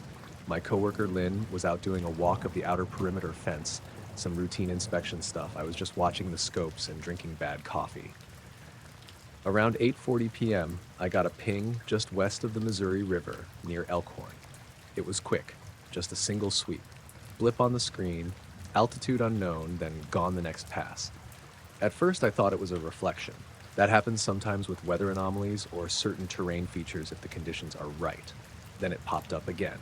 Same location, slightly north, 2 sweeps this time, then silence. I logged the contact. Unknown, transponder inactive, no altitude, visual track intermittent. Standard language. About 4 minutes later, it showed again, this time east of the river, just outside the Omaha Class C boundary. The distance it would have had to travel in that time was not impossible, but fast, like fighter jet fast, and still no transponder code. I tried calling it out on 121.5, the emergency frequency, just in case. Unknown aircraft, Omaha approach radar, you are not squawking, say intentions, that sort of thing. Got nothing back. I glanced at the weather radar overlay. No storm cells, no returns, just clean, dry air. After that, it got weird. From about 8:50 to 9:07, this object, or whatever it was, showed up 7 different times on my scope. Never in the same place twice, north of the airport, then south, then out toward Bellevue, once over the river again. Each appearance was maybe a second or two long, then gone. The speed between points made no sense. Some of the distances were over 20 miles apart, and it was covering them in under 10 seconds with 0 altitude data, no ID, no squawk, nothing, just these flickering blips. I started screen recording at that point. We're not technically supposed to, but it's not unheard of when something's acting out of the norm. Around 9:10, I called up to the supervisor desk. A guy named Daryl was on duty that night, older guy, ex-Air Force. I told him I had intermittent radar contact with something unidentifiable, non-transponding, moving erratically.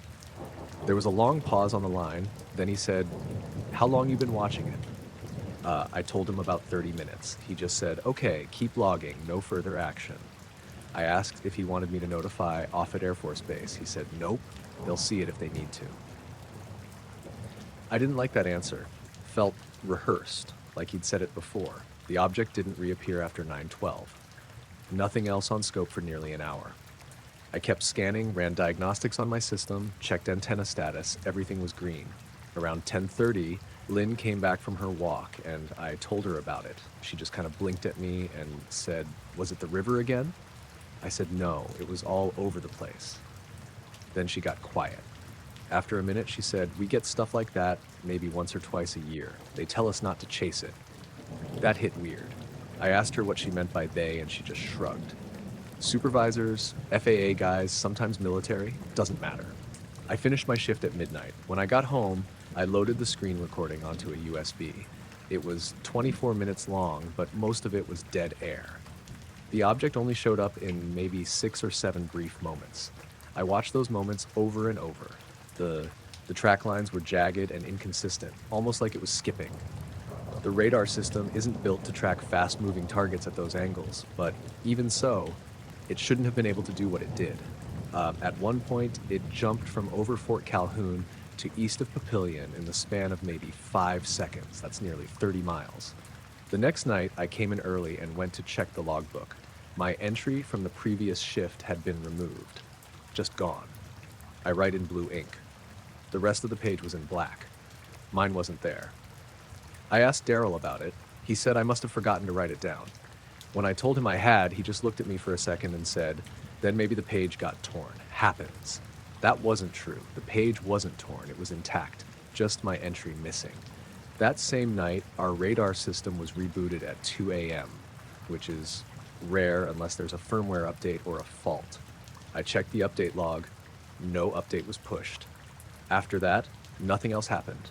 No new blips, no odd readings, everything went back to normal. I still have the screen recording, I've watched it 100 times.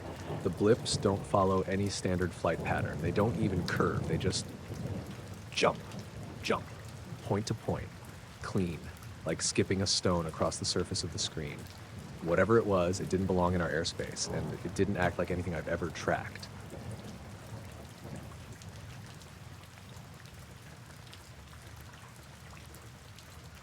I was hiking alone in the Blue Ridge Mountains early October, around midday. Weather was cool but sunny, mid-60s maybe. I'd taken a week off work just to clear my head. Didn't tell many people. Just wanted to be by myself, out in the woods. I wasn't deep into the backcountry or anything, maybe 6 miles out from the trailhead on one of the lesser-used trails near Doughton Park. The kind of trail where you might not see anyone all day. I stopped at this overlook for water and a snack. It was one of those spots where the trees thin out and you get a clear view of the next ridge over. maybe a mile off. I was sitting on a flat rock looking out across the valley when I noticed something shiny hovering just above the tree line on the ridge, like a piece of chrome floating in place. It wasn't moving, wasn't wobbling or swaying, just still. At first I thought it was a drone, but it was too far away to hear, and it looked bigger than any drone I'd seen. No rotors, no movement at all, just this small silver dot in the air reflecting sunlight. Not flashing, just catching it like a mirror held up at an angle. I squinted at it for a while. Could have been 10 seconds, could have been 30. I wasn't timing it. I looked down to open my pack, just a quick glance to pull out a protein bar. When I looked up again, it was gone. Not moved. Gone. The space it had occupied was just empty sky now. I scanned the ridge thinking maybe it had dipped behind the trees, but there was nothing. That's when I noticed how quiet it was. Before, there'd been bird song, chickadees, a few woodpeckers further off, the kind of background noise you stop noticing after a while, but now it was dead still. No rustling, no bugs, just wind. I could hear the blood in my ears. It was so quiet. It wasn't like the animals ran off or got scared. It felt like they just stopped, like someone had hit mute on the whole forest. I stood up and turned in a slow circle, trying to listen. No footsteps. No breeze through leaves. Nothing. I don't scare easily, but that kind of silence felt wrong, like the woods were holding their breath.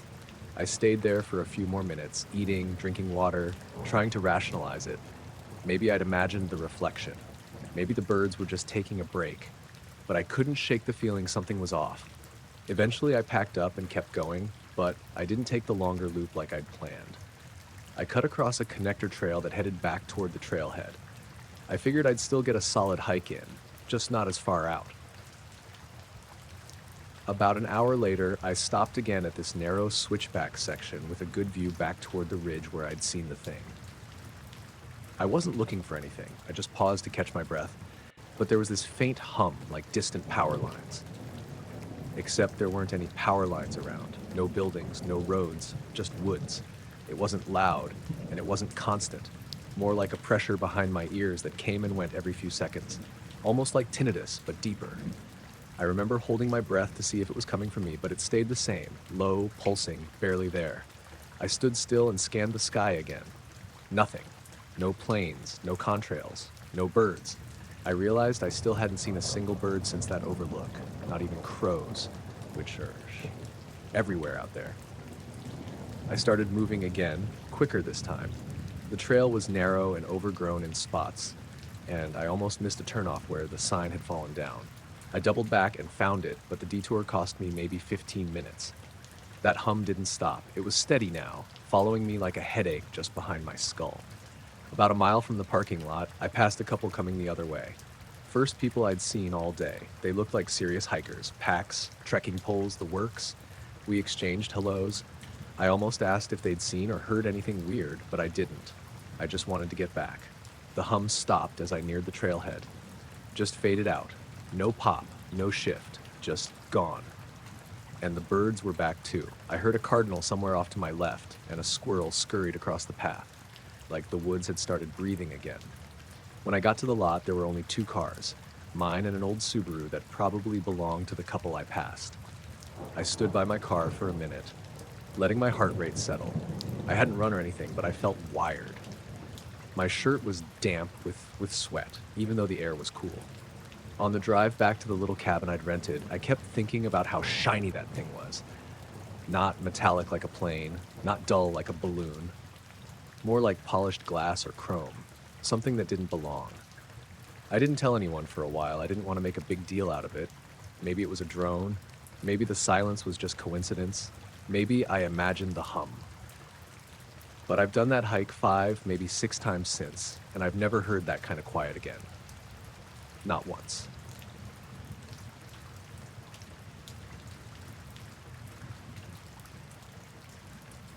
I was camped out in the Nevada desert, just south of Beatty, near an old gravel road that branches off into the hills. I'd been out there before a few times, mostly for the quiet. It's one of those places where you can sit outside at night and hear nothing at all, not even wind if it's calm enough. This was late April, so the nights were cool but not freezing, and the sky was perfectly clear. I got out there around 6 p.m. and set up camp in a little flat area tucked between some low rock formations. Nothing fancy, just a small two-person tent, sleeping bag, cooler, and my pack. No fire since I didn't want to draw attention, and I had a jet boil if I needed anything hot. I had cell signal when I parked, but once I hiked in about a mile, that dropped off fast. I spent the evening hiking a short ridge nearby and got back to camp right around sunset. Ate a granola bar and some jerky, then climbed into my sleeping bag around 10. I don't usually sleep straight through out there. The desert gets cold and your back starts to feel every rock under the ground pad. But that night, I was out hard. No dreams, no tossing around, just blackness. Then I woke up. No real reason. Just that dead silence you snap into sometimes, like your brain knows something's off before you're even fully awake. I checked my phone for the time, 4:13 a.m. Battery was fine. I tapped the GPS app I always use when I'm solo hiking, just to check where I was. It took a second to load, then showed my coordinates. Only they weren't where I set up camp. It said I was roughly 2 miles northeast of where I'd parked. At first, I figured maybe I didn't mark the original spot properly, so I closed the app and reopened it. Same result. I checked my downloaded offline map. It had my previous saved pins, including one I'd dropped that night when I set up. That pin was still there, and my blue dot was nowhere near it. I sat up, unzipped the tent, and looked around. Same rocks, same flat stretch, same little Joshua tree I'd tied a reflective marker to. Nothing had changed. The tent hadn't moved. My boots were still sitting just outside the flap where I left them. I checked for tracks in the dirt, nothing but mine from the day before. The surface was soft, that fine, dusty gravel that shows every step. No drag marks, no tire treads, no animal prints. Just stillness. I stepped outside barefoot and did a slow circle with my flashlight. The air was perfectly still. No wind. The stars looked the same, maybe a little lower in the sky since it was closer to dawn, but nothing else out of place. I walked out a few yards, checking for anything, any signs that someone had come through or moved my gear. Nothing. I pulled my boots on and opened my GPS again. The dot was still there, 2 miles northeast of my pin. I tried using the compass function to backtrack in case I'd messed up and just camped in a similar looking spot without realizing. But the direction I'd walked from the truck wasn't northeast. It was west, slightly northwest. That much I was sure of. At some point, I stopped trying to make sense of it and just stood there listening. And I realized how loud the quiet was. No crickets, no wind, not even the distant hum of the highway you can usually hear if you really listen. Just total silence. Then there was a sound, not close, but high up, a faint pulsing hum. It didn't seem to be coming from one direction, more like it was overhead, but too soft to pinpoint. I turned off my flashlight and looked up. Nothing but stars. I stood there for maybe 5 minutes, waiting for something to move or flash or make a clearer noise, but it never did. The hum faded gradually, like it was slipping away, not getting quieter. That probably doesn't make sense, but that's the only way I can describe it. Eventually, I climbed back into the tent, still fully dressed, and just sat there with the light off. Every now and then, I'd check my GPS again. Same position. No movement. My tent hadn't moved an inch, but according to every map, I was in a completely different spot. Around 5:30, the sky started to lighten. I finally stepped out and walked up one of the little ridges nearby to get a better look. From there, I could see the road where I'd parked the truck the night before, and I was nowhere near it. The land didn't match what I'd seen coming in. I should have been facing the ridge I hiked at sunset, but it was gone. This place had similar features, but they weren't in the same layout. I packed up quickly, trying to stay calm. It took me nearly 2 hours to get back to the road, following the GPS route manually, until I spotted my truck from a distance. It was parked exactly where I left it. When I got home, I checked the coordinates again on a full map. The spot I'd woken up in wasn't close enough to my camp to be explained by just wandering in the dark, and there were no trails, no service roads, nothing between the 2 points, just open desert. I don't camp in that area anymore. I don't really have a reason. It's not like anything threatened me or chased me off. But something about that night felt like I was somewhere I wasn't supposed to be. Or maybe I was supposed to be there, and that's worse. And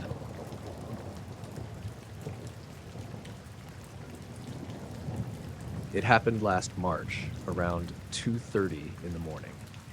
I'd been out in the backyard running some test shots with my Skywatcher mount and the ASI camera I'd just upgraded to. I live on the edge of town, about 15 minutes west of Missoula, so the light pollution's not too bad, especially after midnight. I usually just shoot galaxies or clusters, nothing fancy. I'm not one of those guys posting stacked RGB composites with hours of exposure. I just like pointing the scope at something and seeing what shows up. That night, I had the scope aimed near Ursa Major, trying to frame M109. Conditions were decent. No moon, minimal haze, just a bit of wind. I was mostly fiddling with focus and dithering settings. The auto-guiding was holding pretty steady, and the camera feed was clean. Around the third frame, I noticed something flicker across the lower right corner of the preview window. Just a brief blip, like a hot pixel, except it moved. I figured maybe it was a satellite. They cut across frames sometimes, leave those diagonal streaks. Nothing unusual. But then it did it again about 10 seconds later from a slightly different angle. I paused the sequence and rewound the buffer. Sure enough, there was something there. A faint point of light, same brightness as maybe a 6th magnitude star, zipping across the field of view. But instead of moving straight across like every other satellite I've seen, this one curved. It started from the lower edge, rose up at maybe a 30-degree angle, then bent right, almost like a hook, and slowed down near the top of the frame before vanishing completely. No fade, no trailing streak, just gone. At first I thought maybe it was a tumbling satellite. Those sometimes flare or flash depending on how the sunlight hits them. But this didn't flash. It didn't rotate. It changed direction. I switched to manual tracking and tried to reacquire it visually, but I couldn't find anything. I checked heavens above on my phone for any satellite passes. Nothing matched. The ISS wasn't scheduled, and none of the known LEO satellites came anywhere near that section of sky at that time. I sat back for a second and looked up with just my eyes. Nothing. Not a plane, not a contrail, not even a blinking dot. The wind had died down completely, and everything felt oddly still. My neighbor's horses across the way weren't moving, not even the usual rustling in the trees. I ran the footage again, zoomed in as much as I could. The object, whatever it was, showed up in 5 frames total. It held the same brightness the entire time. No flicker, no distortion. But the weirdest part was the reversal. Frame 3, it was moving upright. Frame 4, it stalled. Frame 5, it zipped left like a slingshot in reverse, and then disappeared. Satellites don't do that. Planes can't do that. Nothing I know moves like that, not without turning, not without some sign of propulsion. I saved the clip, backed it up, and then just sat there with my coffee going cold in my hand. Around 3:10 a.m., I noticed something else. The scope had started slewing very slightly. Not fast, but off by maybe a few arc minutes per second. I hadn't touched the controls. The hand controller was on the ground next to the tripod. The mount was trying to adjust on its own, even though the target coordinates hadn't changed. I stopped tracking, reset everything, and tried a go-to command. It moved normally at first, then stalled halfway to Vega. Just locked up. No error messages, no beeps, just froze. I powered the mount off and back on. It rebooted fine. No obvious issues. But it left me feeling off, like something had interfered with it. That rig's never glitched before. Not once. I run firmware updates religiously. Never had a freeze like that. I packed up earlier than usual. Something about the air felt wrong. Not cold, just flat. Like the sky had lost its depth. I know how that sounds, but that's the best way I can explain it. The next day, I checked the footage again on my desktop. I tried stabilizing it, enhancing the brightness, slowing it down. Same result every time. A small, steady point of light that shouldn't have been able to change direction the way it did. I posted it on a local astronomy forum, asking if anyone else had seen something weird the night before. No replies. Not even views, which was strange. That board's usually active. Later that week, I showed it to my friend Doug. He's a retired Air Force mechanic who does imaging with an 8-inch reflector. He squinted at it for a while, then leaned back and said, "That's not a bird, not a drone, and not one of ours." He didn't elaborate. That was the only night I've ever caught something like that. But about a month later, something else happened. It was just after 1 a.m., and I wasn't even observing. I was in the garage working on my truck. The scope was folded up in the corner. I'd left the mount plugged in from the night before because I was too tired to tear it down properly. As I was tightening the belt tensioner under the hood, I heard the mount power on by itself. The garage lights were off, but I could see the green glow from the controller screen through the dust cover. It started slewing. Slowly. Quietly. The scope was still locked in place, so it couldn't move far, but the motors were running. I stepped over and shut it off. I didn't sleep much that night. Since then, I haven't seen anything else out of the ordinary. I still take the scope out a few nights a week when it's clear, but I don't leave the mount plugged in, and I stopped using auto-guiding entirely. Just manual now. Sometimes, when I'm out there, lining up a shot or checking the histogram, I'll pause and look up, just with my eyes. Just stars. Just sky. But every once in a while, I get the feeling something's watching back. Like one of those points of light doesn't belong. Like it's waiting to move again.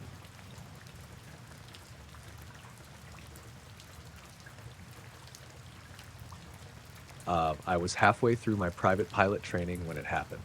My name's Ryan, and at the time, I was flying a rented Cessna 172 out of a small airport near Cedar Rapids, Iowa. Nothing fancy, just your standard training aircraft, no fancy instruments or anything like that. I'd done a handful of solo flights by then, mostly in clear weather, learning how to handle the plane and radio calls. This flight started like any other. Clear blue sky, visibility good, light breeze from the southeast. The plan was simple. Head north for about 40 miles, circle over a small town, then turn back.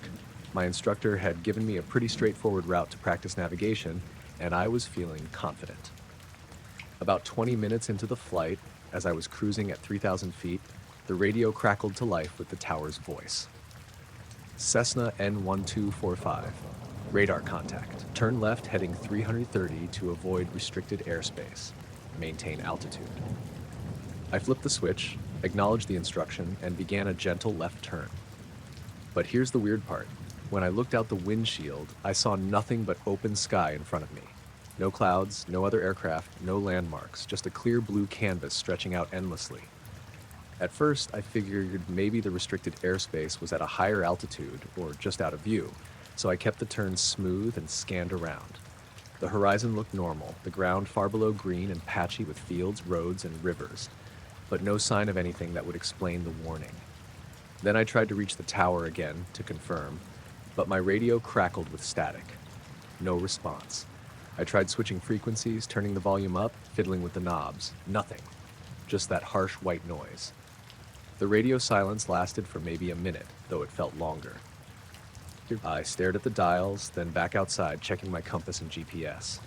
Everything else seemed normal. The plane was steady, altitude holding at 3,000 feet, airspeed steady at 90 knots. I tried the radio again, calling Cedar Rapids Tower. This is Cessna N12345. Do you copy? Static. My heart started to beat a little faster. I was alone up there, and I couldn't hear a single voice from the ground. No chatter on the frequencies I knew. Just nothing. I looked out again, and this time I noticed something else. The sky near the horizon was just off. Not cloudy, but like the air itself was shimmering, kind of like a heat haze on a summer road. The colors were muted, like the whole world was filtered through a faded lens. I glanced down at the GPS map. My position was where it should be, but the landscape below looked wrong. The roads didn't line up with what I recognized from before, and some rivers were missing entirely. It was like the map was glitching. That's when I remembered the restricted airspace warning. I looked back up, hoping to spot something, any sign of the airspace boundaries. Nothing but that endless blue sky stretching in every direction. I was starting to feel a little uneasy, but I told myself it was probably a glitch on the radio or a mistake in the air traffic control system.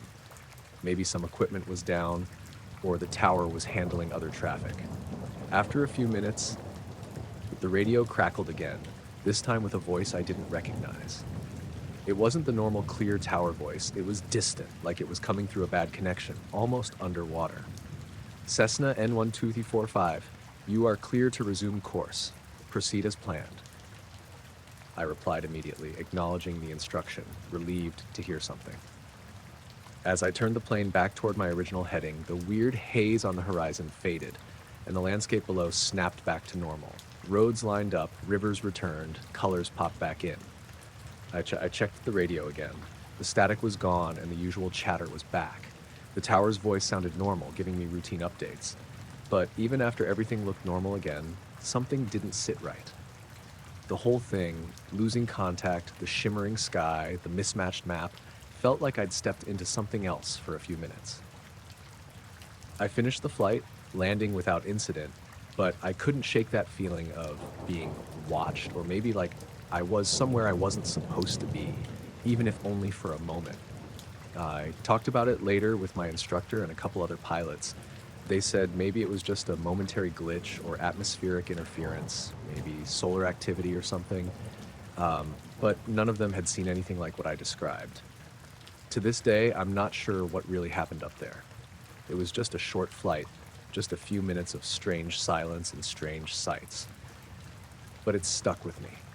Sometimes when I look at the sky, I wonder if I glimpsed something that's usually hidden, something that exists just outside what we can see or understand.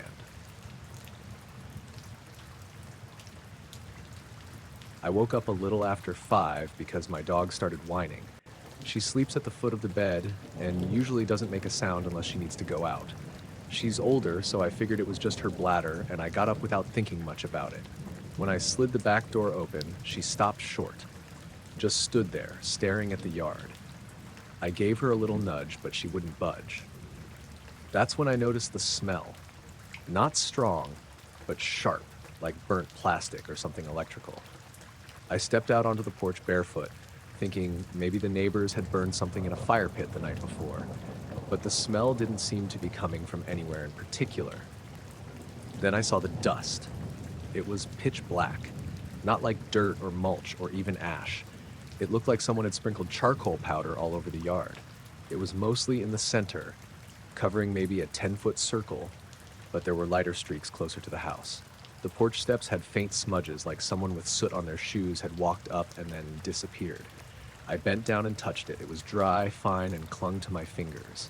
No moisture, no grit, just black powder. I checked the sky. It was overcast, barely light out. No smoke, no clouds moving fast, just still and quiet. Too quiet, actually. There were no birds. Usually there's a few chirping in the trees by then, but the whole yard was dead silent.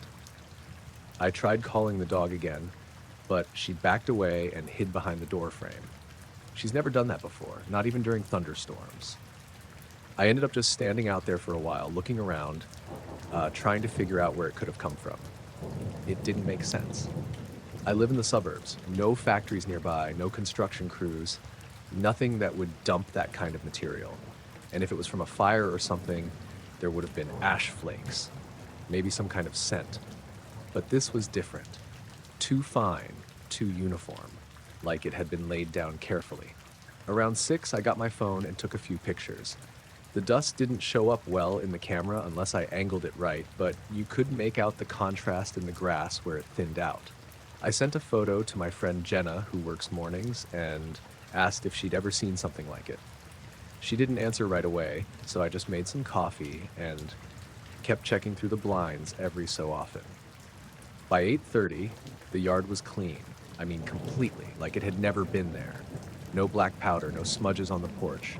The grass was normal color, no dead patches or burn marks. Even the smell was gone. I went out and stood in the same spot, squinting at the ground, but it was just plain grass. The weirdest part was the porch steps. I had seen those smudges earlier. I remembered thinking I'd need to wipe them down, but now there was nothing, no trace. The dog still wouldn't go out.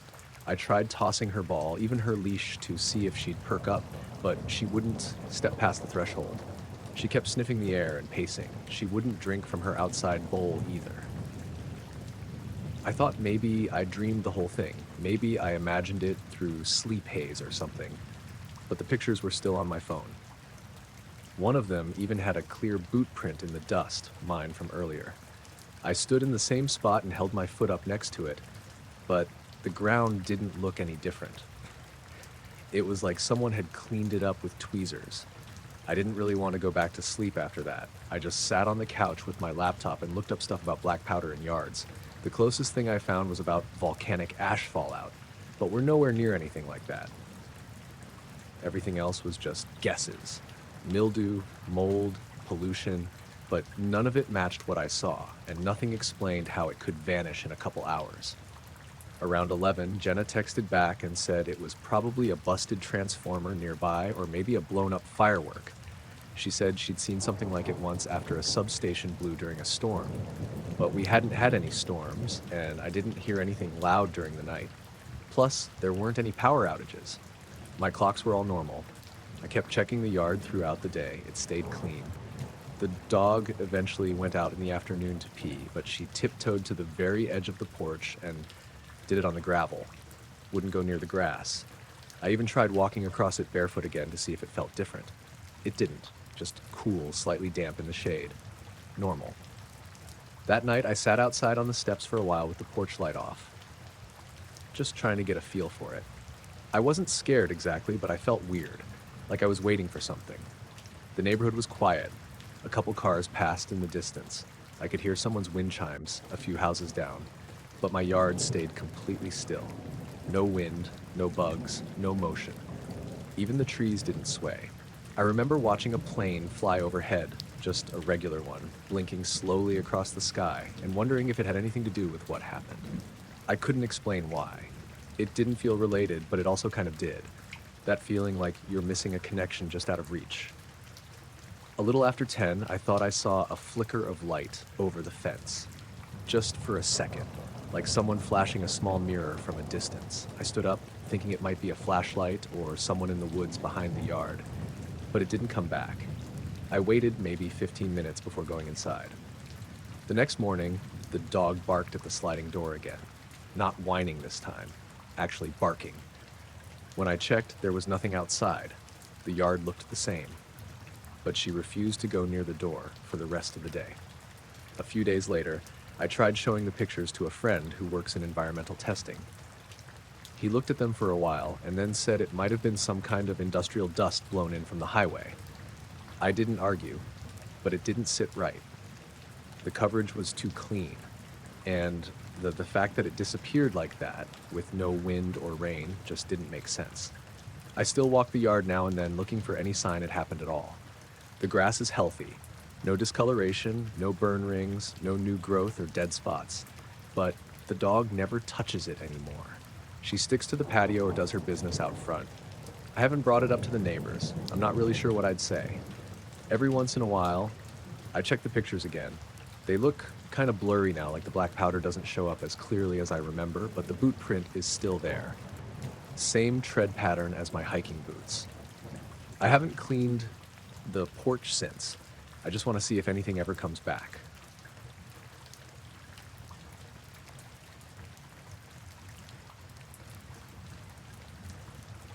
I started jogging in the mornings after I moved to Nokesville.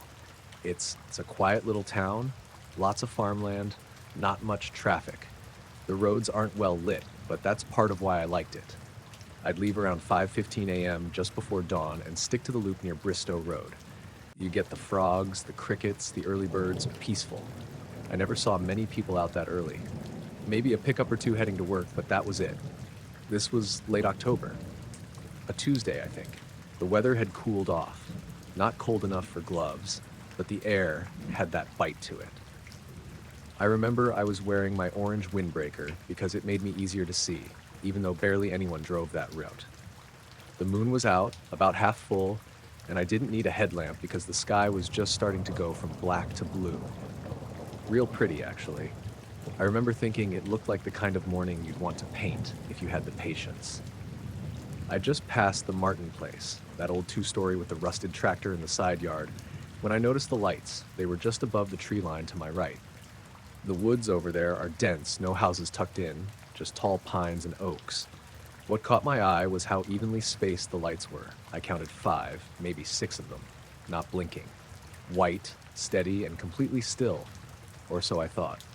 I slowed down, thinking it might be a low-flying plane or maybe a helicopter hovering, but I couldn't hear anything. No blades, no engines, not even wind. And the way they were sitting didn't look like aircraft formation. They weren't in a line or a triangle, more like a ring, but tilted at an angle, like someone was spinning a coin and hit pause mid-flip. Then I realized they were moving. Slowly. rotating in a circle, not the way a helicopter would bank or shift position. The whole set of lights was moving together, perfectly smooth, almost like a mobile hanging from a ceiling, just gently turning. I stood still and watched, trying to make sense of it. I don't know how long I stared, maybe a minute, maybe less, but it felt long enough for my body to start cooling off, for the sweat on my face to sting a little in the breeze. Then I turned around to see if anyone else was coming down the road. Just out of instinct, I think. I wasn't scared yet, just unsettled. When I turned back, the lights were gone, not fading, not rising or flying off, just gone, like someone had flipped a switch. I took a few steps back, trying to reposition myself, thinking maybe they'd shifted behind the trees or maybe I was standing at the wrong angle. Nothing. And that's when I noticed the quiet. Dead quiet. No insects, no birds, not even wind rustling the branches. I stood there, breathing, waiting for some kind of noise. Even my footsteps felt wrong when I shifted on the gravel shoulder. Usually that stretch of road is full of chirping and clicking and rustling by that hour. I'd never heard it go completely still before. That's when the fear kicked in. Not panic, just this tight, uneasy feeling like I was being watched. I looked back toward the trees again, tried to make out any movement, but everything was still. I turned around and started jogging again, just a little faster than normal. My footsteps sounded way too loud on the asphalt. That silence followed me for maybe a quarter mile. I kept glancing up, expecting to see the lights again, but the sky was starting to brighten and there was nothing. At the bend near the cattle gate, I heard birds. Just a few at first, then more. Little chirps and calls like someone had unpaused the woods. I slowed back down and looked behind me. Still nothing. I finished the loop like I always did. When I got back to the house, my husband Nick was still asleep. I sat on the porch with some water and didn't say anything. I didn't tell him for a couple days. I don't know why. I guess I just wanted to convince myself it was something normal. The next few mornings, I ran the same route, same time. Nothing strange happened. But every time I passed that stretch near the Martin place, I'd slow down and look at the trees. I never saw the lights again, but twice, just twice, I noticed the same thing. No sound, no birds, no bugs. Just for a moment, like everything had stopped holding its breath.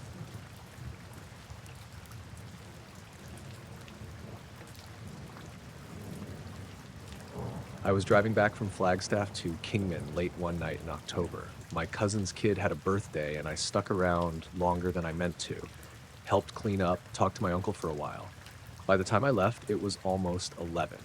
The drive's a little under 2 hours if you're moving mostly I-40 through the desert, not much traffic. I've done it 100 times. I wasn't in a rush. Weather was dry, cool, moon was out but not full. My truck's got a dash cam, one of those UFO ones with front and rear views, records and loops. I only installed it a few months earlier after some guy ran a red light and tried to blame me. Now it just runs whenever the ignition's on. Nothing felt strange during the drive. It was quiet. I passed 2 semis between Seligman and Ash Fork, but otherwise I was mostly alone on the road. I had an audiobook playing, some old Raymond Chandler novel, and a Gatorade in the cup holder. It wasn't until I got home that I noticed anything weird. I park in the driveway, kill the engine, and gather my stuff from the passenger seat. I always glance at the dash cam when I shut off the truck. It's just habit now. But this time, the screen was frozen. It should have shown a goodbye message and then powered down. Instead, the screen was still on, stuck on a single frame. Black road, stars overhead, timestamp reading 12:38:11. But my truck's clock said 12:40. That bugged me. The camera syncs its time with the GPS, so it should have matched the truck's clock, which I just set that morning. I tapped the screen. It stayed frozen. I unplugged it, then plugged it back in. It rebooted normally, started recording again. Nothing looked damaged. Inside, I dumped my stuff and plugged the SD card into my laptop to check the files. They save in 3-minute chunks. I found the last full clip, ending at 12:38, then the partial one, the one that froze. That file was weird. It was only 2 seconds long, just 2 seconds instead of 3 minutes. I opened it. It starts with a normal view, dark highway, center lines stretching out, desert brush on both sides, stars all over the sky, no other headlights. Then, on the very last frame before the video ends, Everything goes black. Not the road. Not just the dash cam cutting off. I mean, the sky goes black. The stars blink out, just for that one frame. I checked it again, frame by frame. I used VLC and then a video editor just to be sure I wasn't missing something. In every frame before that, the sky is crystal clear. Dozens of stars, no clouds. Then on the last frame, no stars, not a single one. Still the same desert, same road, same truck interior, just stars. Then, nothing. The next file starts at 12:41, like the clock jumped ahead 2 minutes. And that clip picks up like nothing happened. Same stretch of highway, still no other cars. Stars are back. I checked the truck's GPS log too. That's how I really knew something was off. According to the GPS, I traveled exactly 0.1 miles during that gap. Not a huge distance, about 500 feet. But the speed listed was 0, like I wasn't moving. Like the GPS lost signal and then picked me up again slightly ahead with no record of motion in between. It didn't make sense. The rest of the drive looked normal. No missing footage, no glitches. I rewatched everything leading up to the gap, hoping maybe I'd notice something I missed the first time. Lights, reflections, weird shadows. But there's nothing. Except, okay, this part's hard to explain. In the 2 clips before the gap, there's this shimmer. I didn't see it when I was driving, but it shows up on the video. Around 12:35, in the upper right corner of the front camera, there's this faint movement, like heat distortion, almost. But it's not over the hood or road, it's in the sky. It's small, maybe the size of my thumb on the screen. It sort of wobbles in place, you know, when you're filming through a dirty wind window and a bug crawls across it out of focus. It reminded me of that. Only it's not on the lens, it's up there. The shimmer moves slightly over the next few minutes, maybe a few degrees to the left, and then it's gone. The stars behind it don't shift or change, but when that shimmer passes over them, they seem to blur, like something semi-transparent passed between the camera and the sky. That was around 12:37. The blackout happened at 12:38. I checked the rear cam too. At first, I didn't notice anything, but right around that same time, there's a single frame, just one, where a faint glow appears at the top center of the rear camera's view, like a wide arc of light, almost halo-shaped. It doesn't match any taillights or headlights. It's not bright, more like a faint smudge, but it's there. And then it's gone. I didn't tell anyone for a couple days. I wasn't sure what to even say. Eventually, I showed my neighbor Danny. He used to work for ADOT. He watches a lot of weird sky videos, so I figured if anyone would have an idea, it'd be him. He watched it all. Didn't say much. Just asked me, "Did you feel anything when it happened?" I told him no. I didn't even notice anything on the drive. No sound, no lights, no static or dropouts on the radio. My audiobook never cut. No sign I lost time until I saw the dash cam. That's what bothers me the most. There's no moment I can point to where something felt off. I've driven that road at night plenty of times. I've been through dust storms and seen weird flashes from testing ranges off in the distance. This wasn't like that. I tried to upload the clip to a forum I use for car tech stuff, but the file wouldn't load properly. When I compressed it, the last frame, the blackout one, turned into corrupted green static. When I tried again using a screen recorder, that frame came out solid black, like it had been cut. The original still plays fine on my laptop, though. I saved it to a couple different drives just in case. Every now and then I play it back, frame by frame. There's nothing new to find. The stars blink out, then they come back, and I was just driving.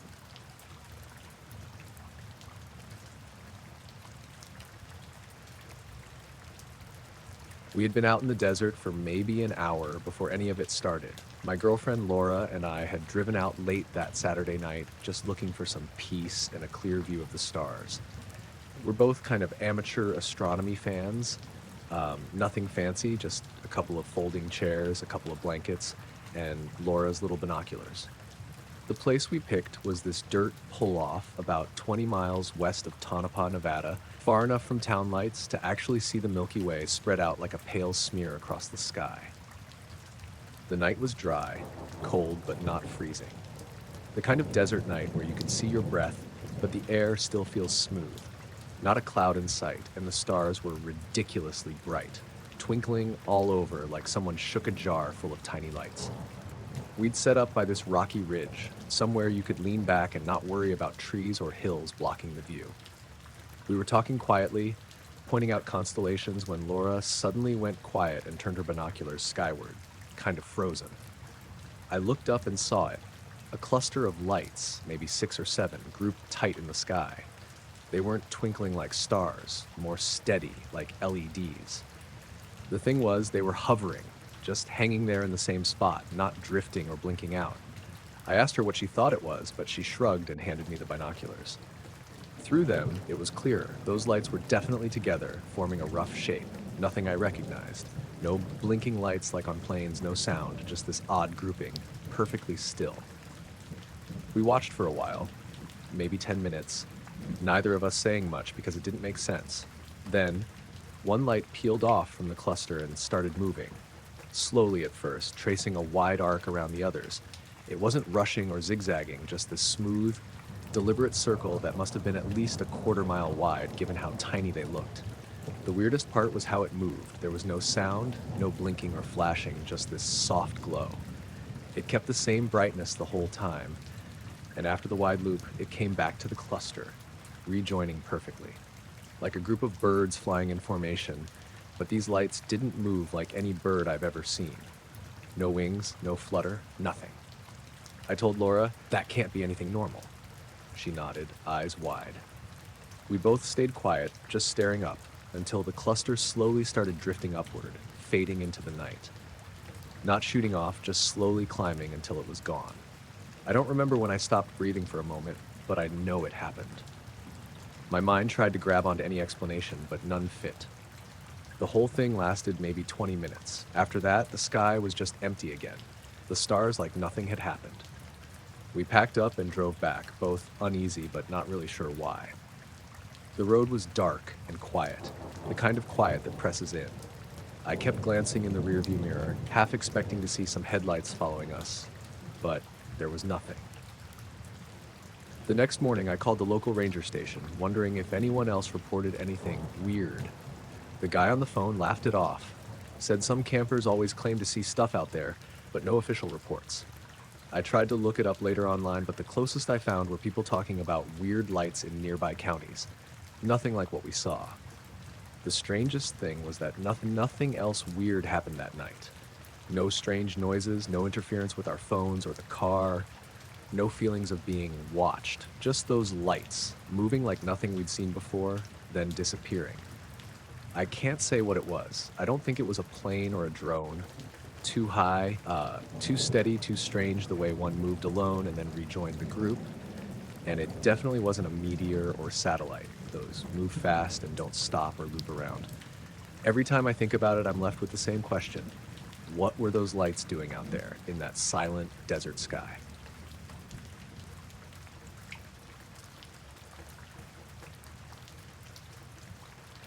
The night I was driving home from work, something happened that I still can't really explain.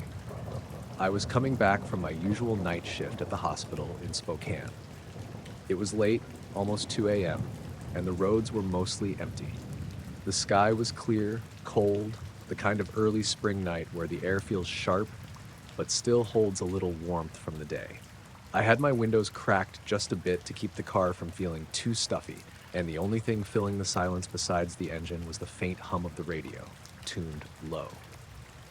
About 20 minutes into the drive, somewhere out past the last stretch of streetlights before the highway gave way to the open fields, I saw it. A light in the sky, moving downwards slowly. At first, I thought it was a falling star, like the kind you see during meteor showers. But this one didn't fall the way a star usually does. It wasn't rushing or streaking across the sky. It just descended straight down, almost floating. I blinked a few times, thinking maybe I was seeing things, or maybe the city lights were messing with my eyes. But it was there, just hovering midair, maybe a few hundred feet above the ground. It didn't make a sound, not even the faintest buzz or crackle you'd expect from something moving through the atmosphere. I mean, it was dead silent. I slowed the car a little, watching it as it hung in place. The light wasn't bright like a spotlight or a street lamp. It was more like a soft glow, maybe yellowish or amber, but steady. It didn't flicker or move around much. I tried to see if I could figure out its shape, but it was too far away, just a bright blur. Then, just as slowly as it came down, it suddenly shot straight back up into the sky. Faster than anything I'd seen before, like a bullet, but again without a sound. It disappeared into the dark night above the trees. I kept driving, but my heart was pounding. It wasn't fear exactly, more like confusion mixed with this strange kind of tension. I looked in my rearview mirror, half expecting to see headlights behind me, maybe someone else who saw the same thing, but the road was empty. When I got home, I told my roommate Sarah about it. She laughed and said it was probably just a satellite or a drone. But I know what I saw. Drones don't move like that, especially not that high or that quietly. The next few nights, I kept glancing up while driving, hoping to catch it again or see something similar. Nothing. The sky was normal, the stars were normal, and traffic was just as sparse as usual. But that night, for some reason, everything felt different. I noticed other small things that didn't quite add up in the following days. My phone started glitching out. Calls dropped, the screen flickered randomly. My clock radio reset itself several times, always around 2 a.m. Even the lights in my apartment would dim briefly, like a quick power fluctuation, but the building's main power never went out. I tried to shrug it off at first. I'm not one to get spooked easily, but the more I thought about that light, the more uneasy I felt. The way it moved, the silence. There was no obvious explanation. No planes nearby, no satellites showing up on any of the tracking apps I checked. Just that slow fall, the hover, then the sudden climb back up. I thought maybe I was tired, overworked, just imagining things after a long shift. But the moment stuck with me. Sometimes, when I'm alone at night now, I find myself glancing up, scanning the sky, half expecting to see it again. But it hasn't come back. I don't know what it was. A trick of the light? Some kind of atmospheric phenomenon? Or something else, something I don't understand? All I know is, that night on the road, I saw something that moved too deliberately, too silently, to be a falling star. And it stopped in the air long enough for me to see it wasn't like anything I've seen before.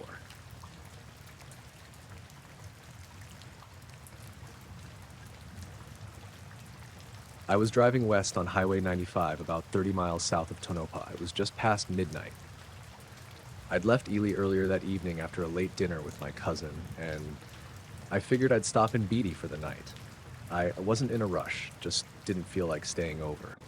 The road was quiet, no other cars for miles, and the only light came from the dash and my high beam stretching out over the cracked blacktop. I've done that drive more times than I can count. I used to run deliveries out that way, sometimes even slept in the truck if I didn't feel like finding a room. That stretch near the test range is always kind of eerie, even when nothing weird's going on. You can drive for hours without seeing a gas station, and the desert feels empty in a way that's hard to explain. Anyway, I was sipping from a warm bottle of water, half listening to some old AM station fuzzing in and out, when I noticed the lights. 3 of them, almost straight ahead in the sky, maybe 30 degrees up. They were small, bright white points, but clearer than stars. I figured they were aircraft at first, flying in some kind of formation. That wouldn't have been unusual out there with all the military stuff nearby. They moved slowly. Perfect triangle, equidistant. I kept expecting one to blink or bank, or for there to be engine noise, but there was nothing. No sound, and they didn't flash, just solid white.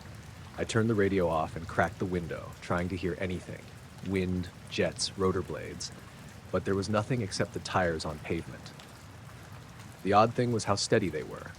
Commercial planes usually drift a little or wobble in formation. These didn't. They held the exact spacing for at least 5 minutes while I kept glancing up at them. They weren't following the road exactly, but they were staying roughly parallel. I slowed down a bit, trying to get a better look. At some point, I pulled over onto the shoulder and shut the engine off. Total silence. I stepped out of the truck. The lights were still there, maybe a little lower now. Then, out of nowhere, they split. Each one darted off in a different direction. One shot left, one up, one straight back. They moved so fast, I barely tracked it. No curves, just instant movement. They were gone. I stood there, trying to process what I'd just seen. I thought maybe it was some kind of test aircraft, drones maybe, but I've never seen anything move like that. especially not without any sound. It wasn't until I turned back toward the truck that I saw they'd come back. Same three lights, same triangle formation, exactly where they'd been before. That part freaked me out more than the scattering. I hadn't seen them return. I was looking right in that part of the sky. No movement.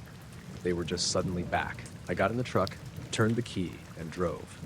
Didn't floor it or anything. I didn't want to draw attention, but I wanted to put some distance between me and whatever that was. I kept checking the mirrors and glancing up through the windshield, but the lights stayed where they were for a while. Just tracking, it seemed like. Never closing in. Never fading out. Then they blinked off again. Not moved. Just off, like someone flipped a switch. That was the last I saw them. About 10 minutes later, my dash clock reset. Just flickered out, then came back with the wrong time. Something like 4:11 a.m., which didn't match my watch or phone. The odometer had reset too, like I'd just turned the truck on for the first time. That kind of thing doesn't usually happen while you're driving. I pulled into Beatty around 1:30 and checked into one of those little motels across from the gas station. The guy at the desk gave me a weird look. Said I looked pale. I told him I'd had a long drive. In the room, I sat on the bed for a while with the TV on mute, just trying to go back through it all in my head. I didn't fall asleep until the sky started getting light, and even then, it didn't feel like I really slept.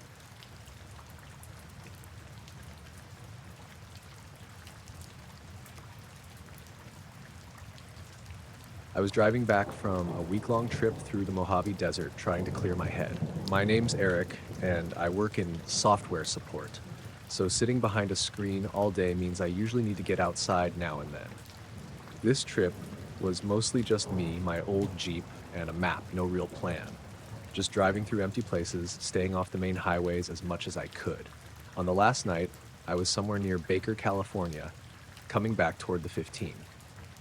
The sun had already dipped below the horizon, and the sky was that deep blue you only get in the desert at dusk. The air had cooled down, but the heat from the day still hung close to the ground. The roads were nearly empty, just me and the headlights cutting through the dark. About 40 miles outside Baker, I noticed a car behind me. It was a black sedan, something pretty standard looking, no logos or anything. I glanced in the rearview mirror and caught a glimpse of the driver's face once. Just a blurry shape, like a man, but I couldn't make out features.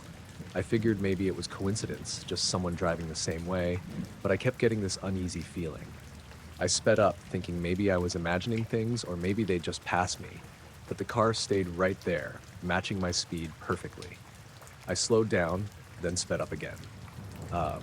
Still there. I tried to shake it off, thinking maybe they were lost or something. But the more I tried to lose them, the closer they seemed.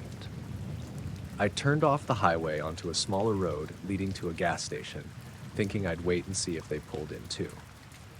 The black sedan stopped about 20 yards behind me, engine idling. I got out and started filling my tank, keeping an eye on the car. The driver stayed still, watching me. When I finished, I climbed back into my Jeep and thought about just driving off, but something held me there.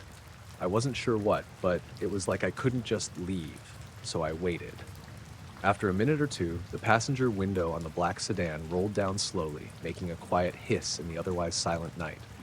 A man's face appeared in the window, maybe mid-40s, clean-shaven, wearing a black suit and a dark shirt. His eyes were calm but sharp, and he didn't smile. "You saw something you shouldn't," he said, voice low but clear. I blinked, surprised. "I don't know what you mean." "Drive carefully from now on," he said. Then the window rolled up, and the car pulled away, disappearing into the dark like it had just melted into the night. I sat there, heart pounding, trying to make sense of what just happened. I hadn't seen anything out of the ordinary during my trip, or at least nothing I'd admit to seeing. But that look in his eyes and the way he spoke left no doubt he was serious. I didn't follow him or try to chase. I just started my Jeep and drove home, looking over my shoulder the whole way. I don't know if it was a warning or a threat, but ever since then, I've been more aware of the quiet things. The shadows moving, just out of sight, the distant humming in the desert night. I don't tell people about it much. It feels like one of those things you keep to yourself, because no one really believes you, or if they do, they look at you differently. But sometimes, late at night, I swear I see headlights far off on the horizon, and I wonder if that black sedan is still out there somewhere, watching.